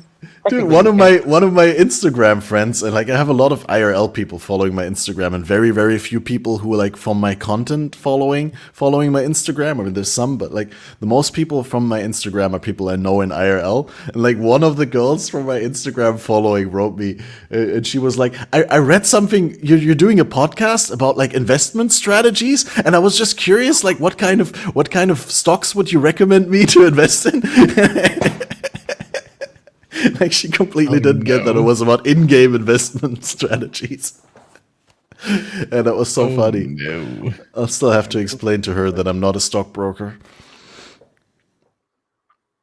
I am a stock, broke. Lol. What? You're a broke stalker? Terrible joke. Yeah, don't buy BBY and don't buy GME because I've only lost money. Okay, another thing that got reworked outside of the domain of timeless conflict, which we decided is still completely okay. Tormented Spirits, Keck W. They could just go, but They're fine. they're fine. They're Don't. part of the economy. Just stand back and watch them go. That's my answer to everything now.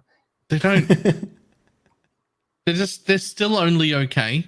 They're still only okay when they're already in a mob. But they gave us way more ways to put them in a mob to begin with. So I guess thanks. They were fun in that private week-long race thing where they could go in you. Which one? And you didn't have to invest in anything.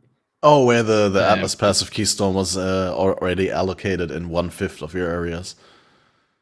Yeah, I don't know. I was pretty hyped about that keystone, but it's like, for me personally, like it's so close to being good, but it's been so close to being good for so long, right? And I've always said, just give them 300% action speed, give them more survivability so they don't instant die, make them able to go through walls or something like that, but just make it so that if a player is trying to make them possess something, that they actually possess something, instead of being these bumbling idiots that run into the wall, into the corner, then they don't know where to go, and then they despawn because their timer expires, and then they did indicate that they're doing all these changes in the patch notes, and I was so hyped. I was like, finally, they're doing the thing that I'm asking for so long. And then I played it, and within 1 or 2 days, I knew it's exactly the same problem. It's just too little, too late, and now I'm in the camp with Balor. It's like, just remove them.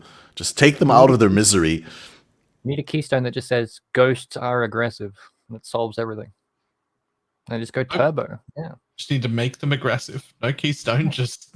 Okay, that works too. Just add it in the keystone. Have you tried a Fair Waves tricorn recently? No. Do you know what it does? It gives you a little candle in your head. It's great. Really? Yeah, it makes you... It makes tormented spirits able to possess you as well, right? Or touch you? They touch you. No, touch you. Yeah, not possess, just touch you. Okay, so no Possess grip. would be nice. Yeah. I wouldn't mind like needs a a hat that keystone. just gave me one ghost permanently for the map, and it was just a random crapshoot on what I got. That'd be cool. Single perma shrine. The hat. I don't know. Ghosts are fine. There's no entire TFT mafia economy around ghosts that I know of. Well, there's one secret Illuminati community about ghosts that I know of, but I'm not allowed to talk about it. Okay. It is very spooky though. Boo, etc. Well, at least now I know why the spirits are tormented, because I'd be tormented as well by such terrible movement and possess animation mechanics. They're all playing on predictive. That's it. That's why they're getting stuck on doors and shit and can't go through. Yeah, they're just predictive ghosts. Probably. Someone should tell them how to activate lockstep. They don't got feet. They can't. They floating. Okay, lock float then. Yeah, lock float. Much better. We got 2 more points, then we're through, guys. Don't worry. 16 new Atlas Keystone passive skills were added in Toda. That also feels like it's already been longer that we had all these Keystone passes, like that the ones with the fragments and the ones with the favorite maps and all that. Any standouts there? Any favorites? At least useful? Something that you always pick, you never pick? I'm going to bring up the POE Planner Atlas tree. I don't even remember which ones are new. Yeah, it just feels like they're part of the game. Well, I can tell you now. But yeah, it is actually with that. I do agree. It's kind of hard to remember which ones were already there and which ones were... Crop rotation, is that a new one? That's pretty nice occasionally. Crop rotation? I think, yeah, the mechanic specific ones, right? So all the ones that the big expedition one, The Legion one, which made it good for new people, like infinite time, but you only get a certain amount of legions, monsters. right? Exactly, right. The Maven one, where she summons additional bosses when witnessing. The That's a good one nowadays. The Valside area one, oh, that's such a meme though, where like they are no longer corrupted, and so you can actually use currency to roll the Valside areas. And people were actually doing that until they realized it's an utter waste of time. Now I've got a new video idea. Re-rolling 100 Valside areas. Well, there's unique ones, aren't there? You could chance. Yeah, you could scour chance them.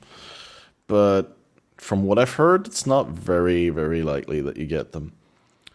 So we have a Acacia keystone, we get the Tormented Spirits keystone, the Beyond keystone. That one is like the one that is Balor's favorite, no doubt. I used a bunch.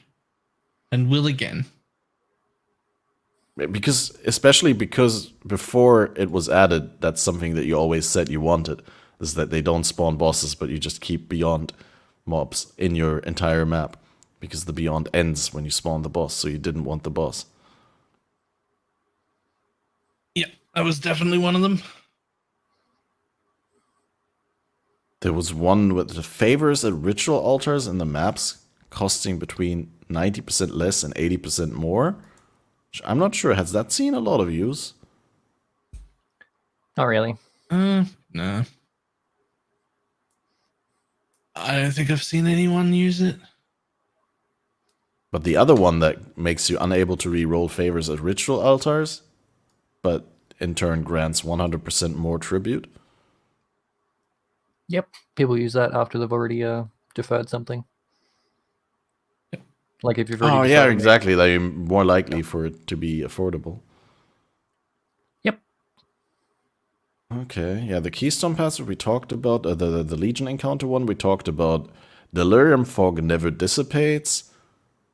Kind of feels like a little bit harsh downside to not be able to find Delirium Orbs and Simulacrum Splinters.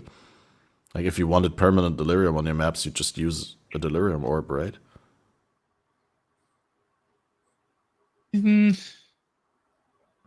Legion Keystone is the worst and utterly useless? Is it? So I wasn't going to go into it, but it's actually literally worse to have that Keystone than it is to not in every single situation. Like even if you have a really shitty build with no damage? Yeah, absolutely. It's still bad. And you're... Yeah? Elaborate. So, okay. If you've got that Keystone... You shouldn't be doing Legion anyway. Into Legion.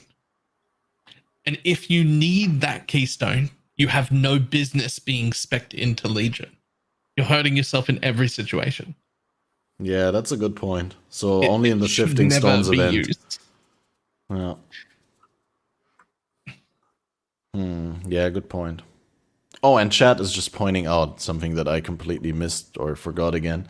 But yeah, the Delirium one is actually really good in SSF if you need cluster jewels. Because, yeah, it does exclude Delirium Orbs and Splinters from being able to drop, but you can still get cluster jewels. So, that one's pretty good. Yep.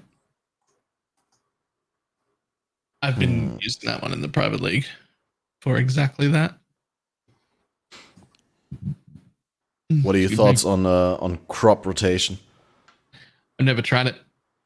That's one of the ones that I just haven't tried for some reason. I think that one would also lend itself quite well to a Slippery Gym video, don't you think? I'm doing it right now. You're doing it right now? Yeah, I'm doing it right now. Spec'd into it fully. In this very moment? Yep. Okay. I played 12 maps of the Magic Find mechanic. I got rid of my FOMO. I'm like, this is cool, but it's not for me. I'm fully spec'd into crop rotation on Crimson Prison. Crimson Prison? Yep. Slippery Gym Meta Slave. First time I've farmed Crimson Prison. I've never farmed it. Apart from like 100 when it came out for a video. Threw up that shitpost. Never touched it since.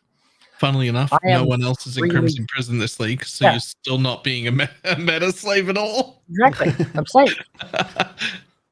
Wait, why not? Is it just out of favor because there's other strats? They're all in Burial Chambers and Everyone's in either Burial Chambers or Cemetery or Jungle Valley. And I tried each of those. I did 4 of each. And I'm like, well, not Burials. I skipped. I'm never touching the Burials again. But I did 4 Cemeteries and 8 Jungle Valleys. I'm like, cool, I'm done. They're good. They are pretty good. Magic Find's fun. I like the Jungle Valley Mesa back and forth because you can get fortunate in every one of those maps. And if you juice even like a moderate amount, it's like... Lake, by the way. The drop rate get like Arid a fortunate... way better than Mesa for the fortunate. The fortunate card? Yeah, because because each of them have different like drop rates, like different amount of cards that have different weights. So you get way more fortunates in Arid Lake than you do in Mesa. I mean, they're both really good, but Arid Lake is like the best out of every map on the Atlas for getting fortunates. I'll try, but I've never looked at fortunates as being like the ultimate goal of my farming, but it's always been like a nice accumulation on the side because every single fortunate drop is a 6th of the divine, and it's so quick that you get the dozen for the set, and then another 2 divine injection on the side. Just feels pretty satisfying, even though... Also, Arid Lake has the bird that you can break all his eggs to give him a bunch of rarity. So if he gets glitter, he will fuck you up. But also, a massive explosion of items. True. Nice. Right. I guess we covered most of the Keystone passive skills, and I think if there was another one that we needed to talk about, we would have talked about it by now. I guess availability of like all League map crafting options with 6 gateways allocated is also something Balor always wanted. Because now you can do like, no?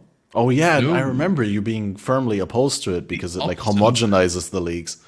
Every single league is the same. I don't think 7th gate should be a thing at all.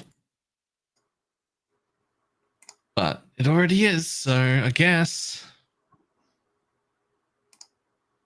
What do you say, Jim? Is that like something that kind of separates leagues for you from one another? Is like where it's noteworthy that what map crafts are available, and does it destroy some of the league identity if you get every map craft? I am 100% okay with it because I need it so I can put Harvest on every map. Fair. That is a based slippery Jim take. For science. Yeah. Sorry, I'm confused by what someone said in chat. It's blowing my mind, unless I'm misreading it. Anyway, don't worry about it. About the crop rotation? Yeah. Can I just wilt crops and then move on? I don't actually have to kill them.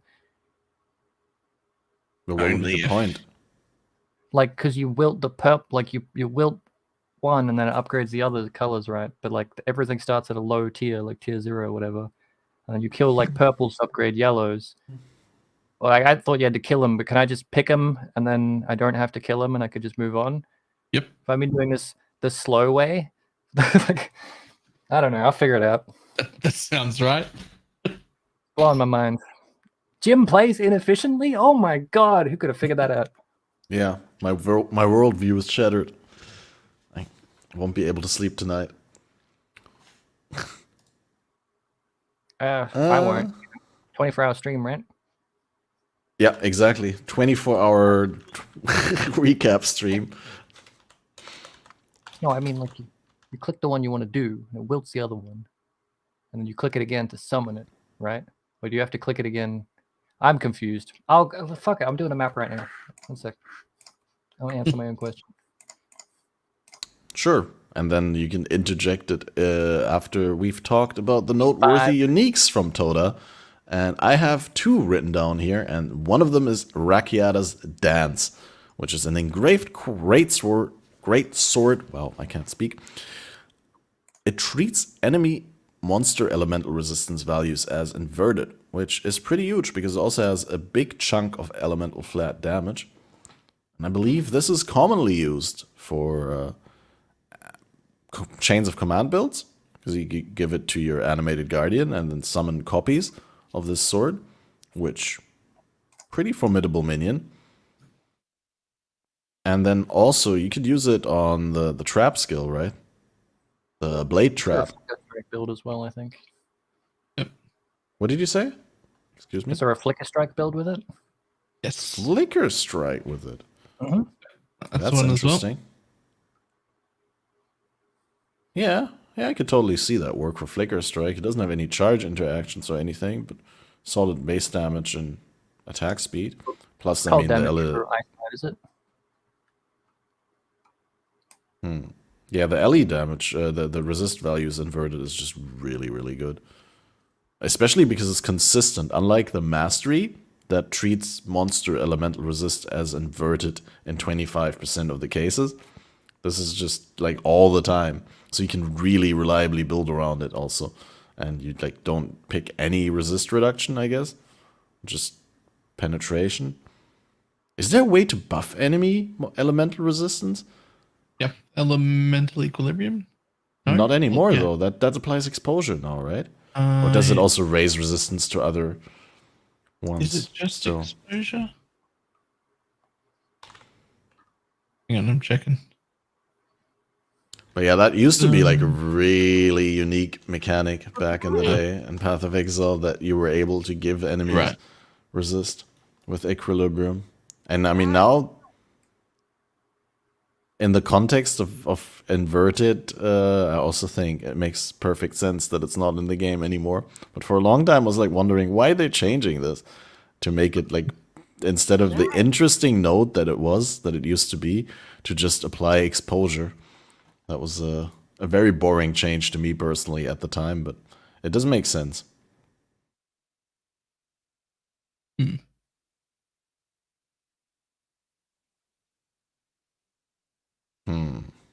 I don't really have a lot to say on that weapon because I don't play melee builds or things that resemble melee builds in this game. Just at all. Oh, I dropped a divine. This map is very scary because there's betrayal, people chasing me and trying to stab me. Nice. Yep. I can hear your loot filter. Is it routed through your... Ow? Is The it just fuck, can you loud? hear my loot? I have no idea. I just hear random hear things. We got another noteworthy unique here. That is the Defiance of Destiny. Good. We're almost Sorry, through. that wasn't going to be on the list. Yeah, that's too strong. This is the rough power equivalency of a mage blood for what is currently 3 divines for an okay rolled one and like 5 or 6 for a well rolled one. And it is the rough power add to your character as a mage blood is woefully undervalued and woefully underrepresented. Amazing amulet. Yeah, it's kind of crazy how much recovery this is for. Well, I always say for free, but obviously it's not free. You sacrifice your amulet slot, which could be very good. But then also, earlier when I said for free, when I talked about Widow Hail in the Quiver, obviously that's 2 item slots. So take it with a grain of salt when Catmaster says for free. You can support this podcast for free by purchasing a subscription. By spending your time for watching it. That's also not free, right? Time's money. Anyway, yeah, Defiance of Destiny, really, really good. And we've seen a bunch of builds with that this league. Another noteworthy mention I wanted to bring up is Heat Shiver, which has been nerfed. Like, Heat Shiver was really good for a league or two after they changed it, and then they decided to completely change it again. Or nerf it. Wait, what was the change? No, I'm unsure. Oh yeah, it did change the 100% cold damages extra fire against frozen into 30. It's still really good, right? Yeah, probably. But that combined with the removal of helmet enchants, like, definitely shifted the role that it has in Path of Exile. I mean, it's still a good helmet, but it just... There used to be this... Yeah, this was best in slot for a lot of builds, right? But there also used to be this, like, mutual reinforcement of the meta of the lab runners versus the meta of the players, right? Like, because based on what the players are playing, the lab runners would enchant certain bases with certain enchants, and based on the supply of certain enchants on certain bases, people would use certain items in certain builds, right? Because it was just common to enchant those bases specifically and those uniques with that skill. So, like, there was not really a market if you wanted to go off meta with helm enchants. Unless, of course, you wanted to go out of your way and pay a lab runner to run like 200 labs to get your enchant for you, which could be very costly. I'm glad that they fixed that. Well, nerfed it, whatever. By the way, crop rotation doesn't work how I got excited that it could work. I've been doing it the correct way. We're all good. Wait, I'm in fact not an idiot. it doesn't work the way that you expected, but you're not an idiot? It doesn't work the way that I thought the person in chat was saying it does work. Therefore, I've been doing it the right way. Okay, because it does work the way that you thought it worked. Yeah. Right. Nice. Well, that's all my notes, guys. We went through the entire 2023. Now, if you still want to talk a little bit about Affliction, I'm good. But we also like managed to get so much talking time out of this very limited topic list, and just the concept of going over the editions in 2023, the past leagues and all that. Is there something? I think that's maybe a good closing round. Is there something that didn't go core that you wish would have gone core? I guess outside of tattoos. I'm also thinking hard. Was Empyrean's ban this year? Nah, that was on Ritual. That's like... Damn it, never mind. Oh, Ultimatum even, right? Yeah, should have made that one permanent. 200 years ago. That's on the permanent list. Yeah, just made that a permanent one. That'd have been great. That'd have been good for the economy as a whole. Maybe. It really wouldn't have. They don't affect it much, and the way they do is positive, not negative. Not them like as a what they're doing, but as their effect on like what everyone else does, kind of thing. Also, mental health. Great, good for my mental health to not see what could be. I'm just there's nothing that didn't go core. Yeah, that I would want. Yeah, I can't think of anything. Because we only had 3 leagues and they were mostly mid. Yeah. Yeah, I'm just like going over it in my head, I guess. No, not the Forge of the Titans, not any Crucible mechanic. The trees were too strong and too obscure and like weird accessible. I liked it for a league, but there was many problems with it. Not specifically with the trees, but like with the acquisition and the modification and all that. Yeah, Toda also not.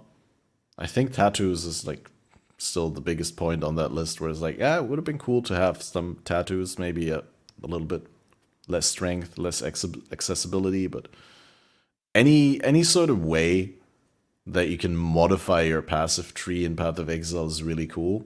And I think we're at like a point where there's so many things, right? You could do the cluster jewels, you could have like your regular jewels, your abyss jewels, you got the timeless jewels, which have the radius, and then you have the jumping jewels with the impossible escape and the thread of hope and the intuitive leap and all that. I mean, there's so many ways that you can shape your passive tree. I don't think a little bit tattoo here or there would hurt anyone in the grand scheme of things. I don't think so either. I think it would have been fine, but oh well.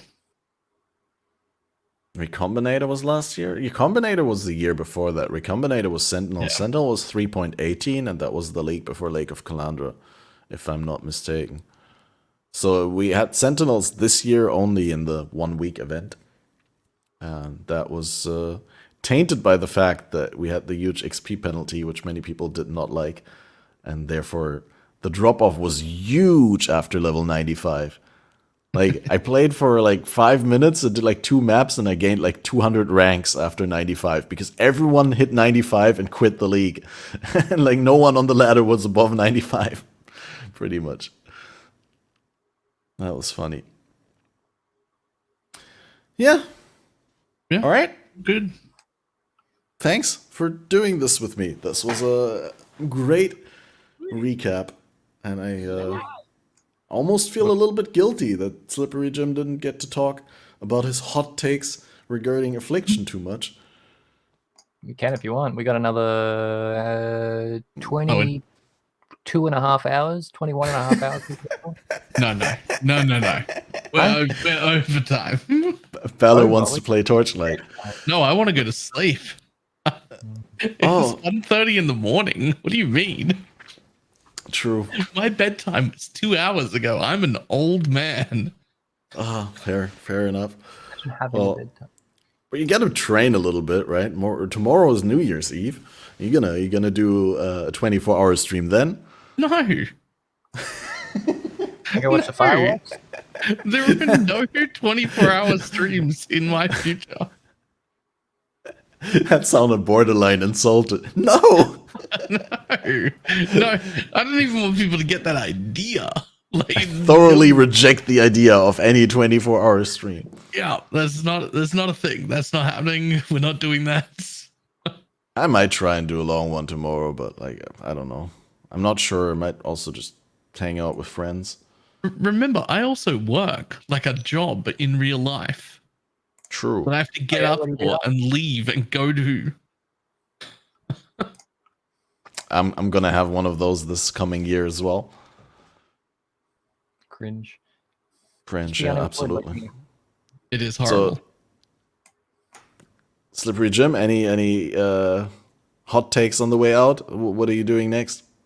Hot takes. Yeah, I saw a Wisp. I've seen millions of like Wisp videos. Oh, I made a terrible mistake. And like what's good and all that stuff, and every single one of them is wrong. And it's kind of hard to be wrong when there's only 3 options. Like, sure, there's 3 options and you can combine them together in all the different ways. But every single video I've seen is missing the best combination. Okay, the best combination is all 3, right? Ignoring that. Second best combination is yellow and blue. Purple. Blue and purple? Every single one's like blue and purple is shit and no one mentions it ever. Blue and purple is god tier. Because the rarity of the purple wisps makes the currency roll better. So if you get blue and purple in a map, like in a Magic Find map, the amount of divines and Voldo boxes you get is fucking crazy. So don't discount purple if you have to pick between 3. I mean, if you can get 3, get all 3. But if you're like, if you've got your blue and you're like, now do I take yellow or purple? Get purple for the love of God. Get purple next. Prioritize purple. I get one yellow step slightly further than that. I value yellow at half. Like if I had 5k that I could just allocate, I would be myself 1k yellow, 2 purple, 2 blue. Mm. That's how I would do it. Oh yeah, 1k yellow, 2k purple, 2k blue. Okay, 2 1 1. I'll remember that ratio. I'll try. They said they're gonna make it more distinctive, and then they fucked off and didn't. They're like, yeah, we're gonna make it so you can see blue better. Crickets, just nothing. That's true. What the hell, single person that was going to do that? They must have fired him or something. I hope that still comes. I mean, obviously they're not going to post a patch during the holidays, but maybe we could still get an early January patch to clean up some of those things. And definitely if and when it goes core, I expect those changes to be made. But yeah, I don't want to cut too much into Balor's bedtime. And again, I'm grateful that we did this episode because our other guest actually jumped off and left us in the rain. He was like, I'm gonna do a party instead. But no, it's good. Shout out to, you know who you are. I don't want to call you out on the podcast because people might take it the wrong way. What the hell? Why would you do that, you bitch? Nah, dude, Lighty has made time for this podcast so many times in 2023. I think if we're doing a 2023 recap for POE, we also have to mention that Lighty was probably the most frequent Fated Connections guest, just because he made himself available all the time. Because he was like, yeah, I'll be there, just let me know. And like proactively actually wrote me before the league, yo, Catman, what about podcasts? Are there any appointments that I should put into my schedule and all that? So like, yeah, I saw a comment early on that was like, why is Jim here? I hate Jim. Should have been Lighty. And I'm like, he quit. Lighty bailed. He bailed on you one time. Dude, we also had a comment that said Happy New Year, Jim and Kat. And they completely omitted Balor because what the fuck? Yeah, I have no idea. The thing is, everyone has haters on this podcast, though. I just recently had a comment again on my YouTube, on the VOD, where someone on my YouTube channel says, hey, this podcast is great, but someone cut out this Catmaster guy. It would be 10 times better. It's literally on your channel. It's literally your podcast. This podcast would be great if it wasn't for the host and organizer. Get fucked. Yeah. Yeah, I'm sorry that I'm sorry that I shamelessly used the opportunity to shove my face in front of the audience. I should be ashamed of myself and just let the significant people talk about Path of Exile. Catmaster guy. If only there was something I could do to not see him. Anyway, like and subscribe and all that. Yeah, like, subscribe, press the ring for more content like this. Do definitely follow Slippery Jim to see the upcoming video about the crap rotation and any future projects. You're not making a video about that? Nah, I don't know. Oh, I have an idea that's like an 8-minute video. It's hilarious, but it will take me 300 hours to do. So I'm going to do that instead. It'll see it in maybe 2 weeks, or I'll abandon Sounds good. it. Yep. I'm looking forward to that. I'm subscribed to your channel, and I have the bells activated so I get the notifications. And yeah, no need to apologize. It's, I've been a masochist for a long time now. Anyway, and also, guys, member on Catmaster's YouTube channel because it's free, according to him. There you go. It's free if money doesn't have value to you, and you can share it with me. It's free will. You should freely give your money to Catmaster because he deserves it. You could say it like that, and I wouldn't be able to contradict. Anyway, guys, follow the BalorMage for engaging Torchlight content at the moment if you're looking to see what's out there in the pool of ARPGs and whether the grass is greener on some other planes. Quick note on that. This is the best Torchlight's ever been.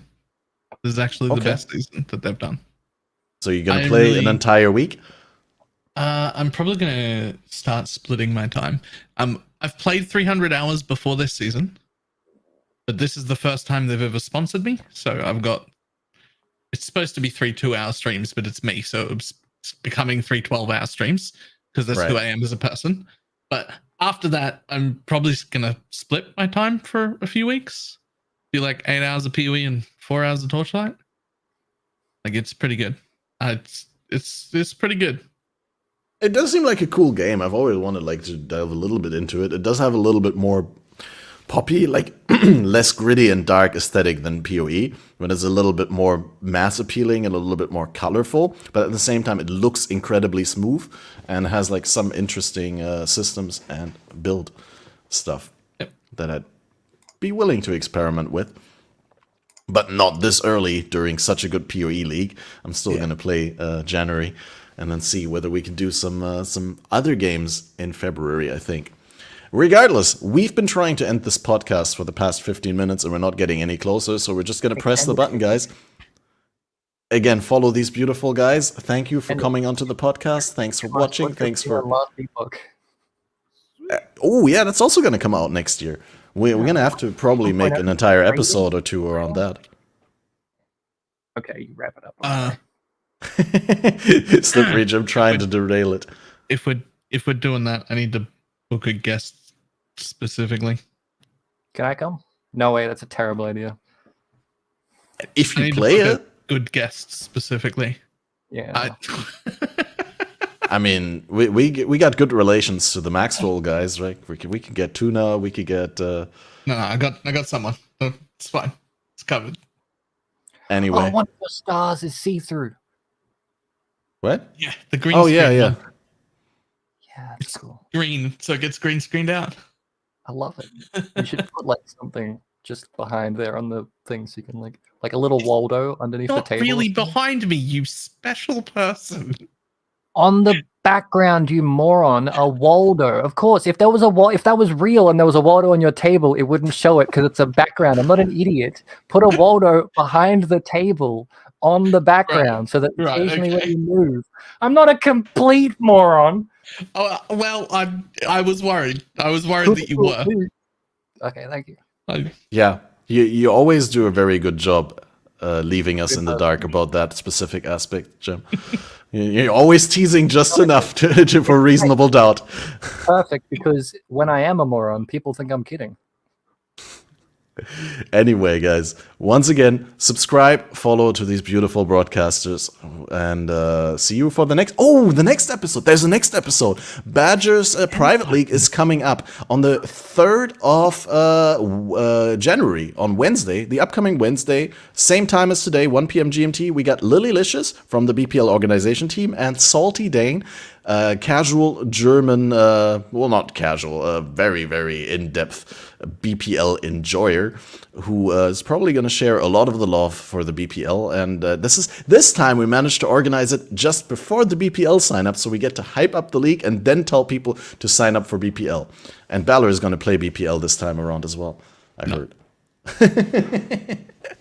I'm certainly going to play it. I skipped the last 2 ones. But if you don't know what a BPL is, tune in next Wednesday to find out more. If you supported the podcast, you're on the end screen, and I thank you very much.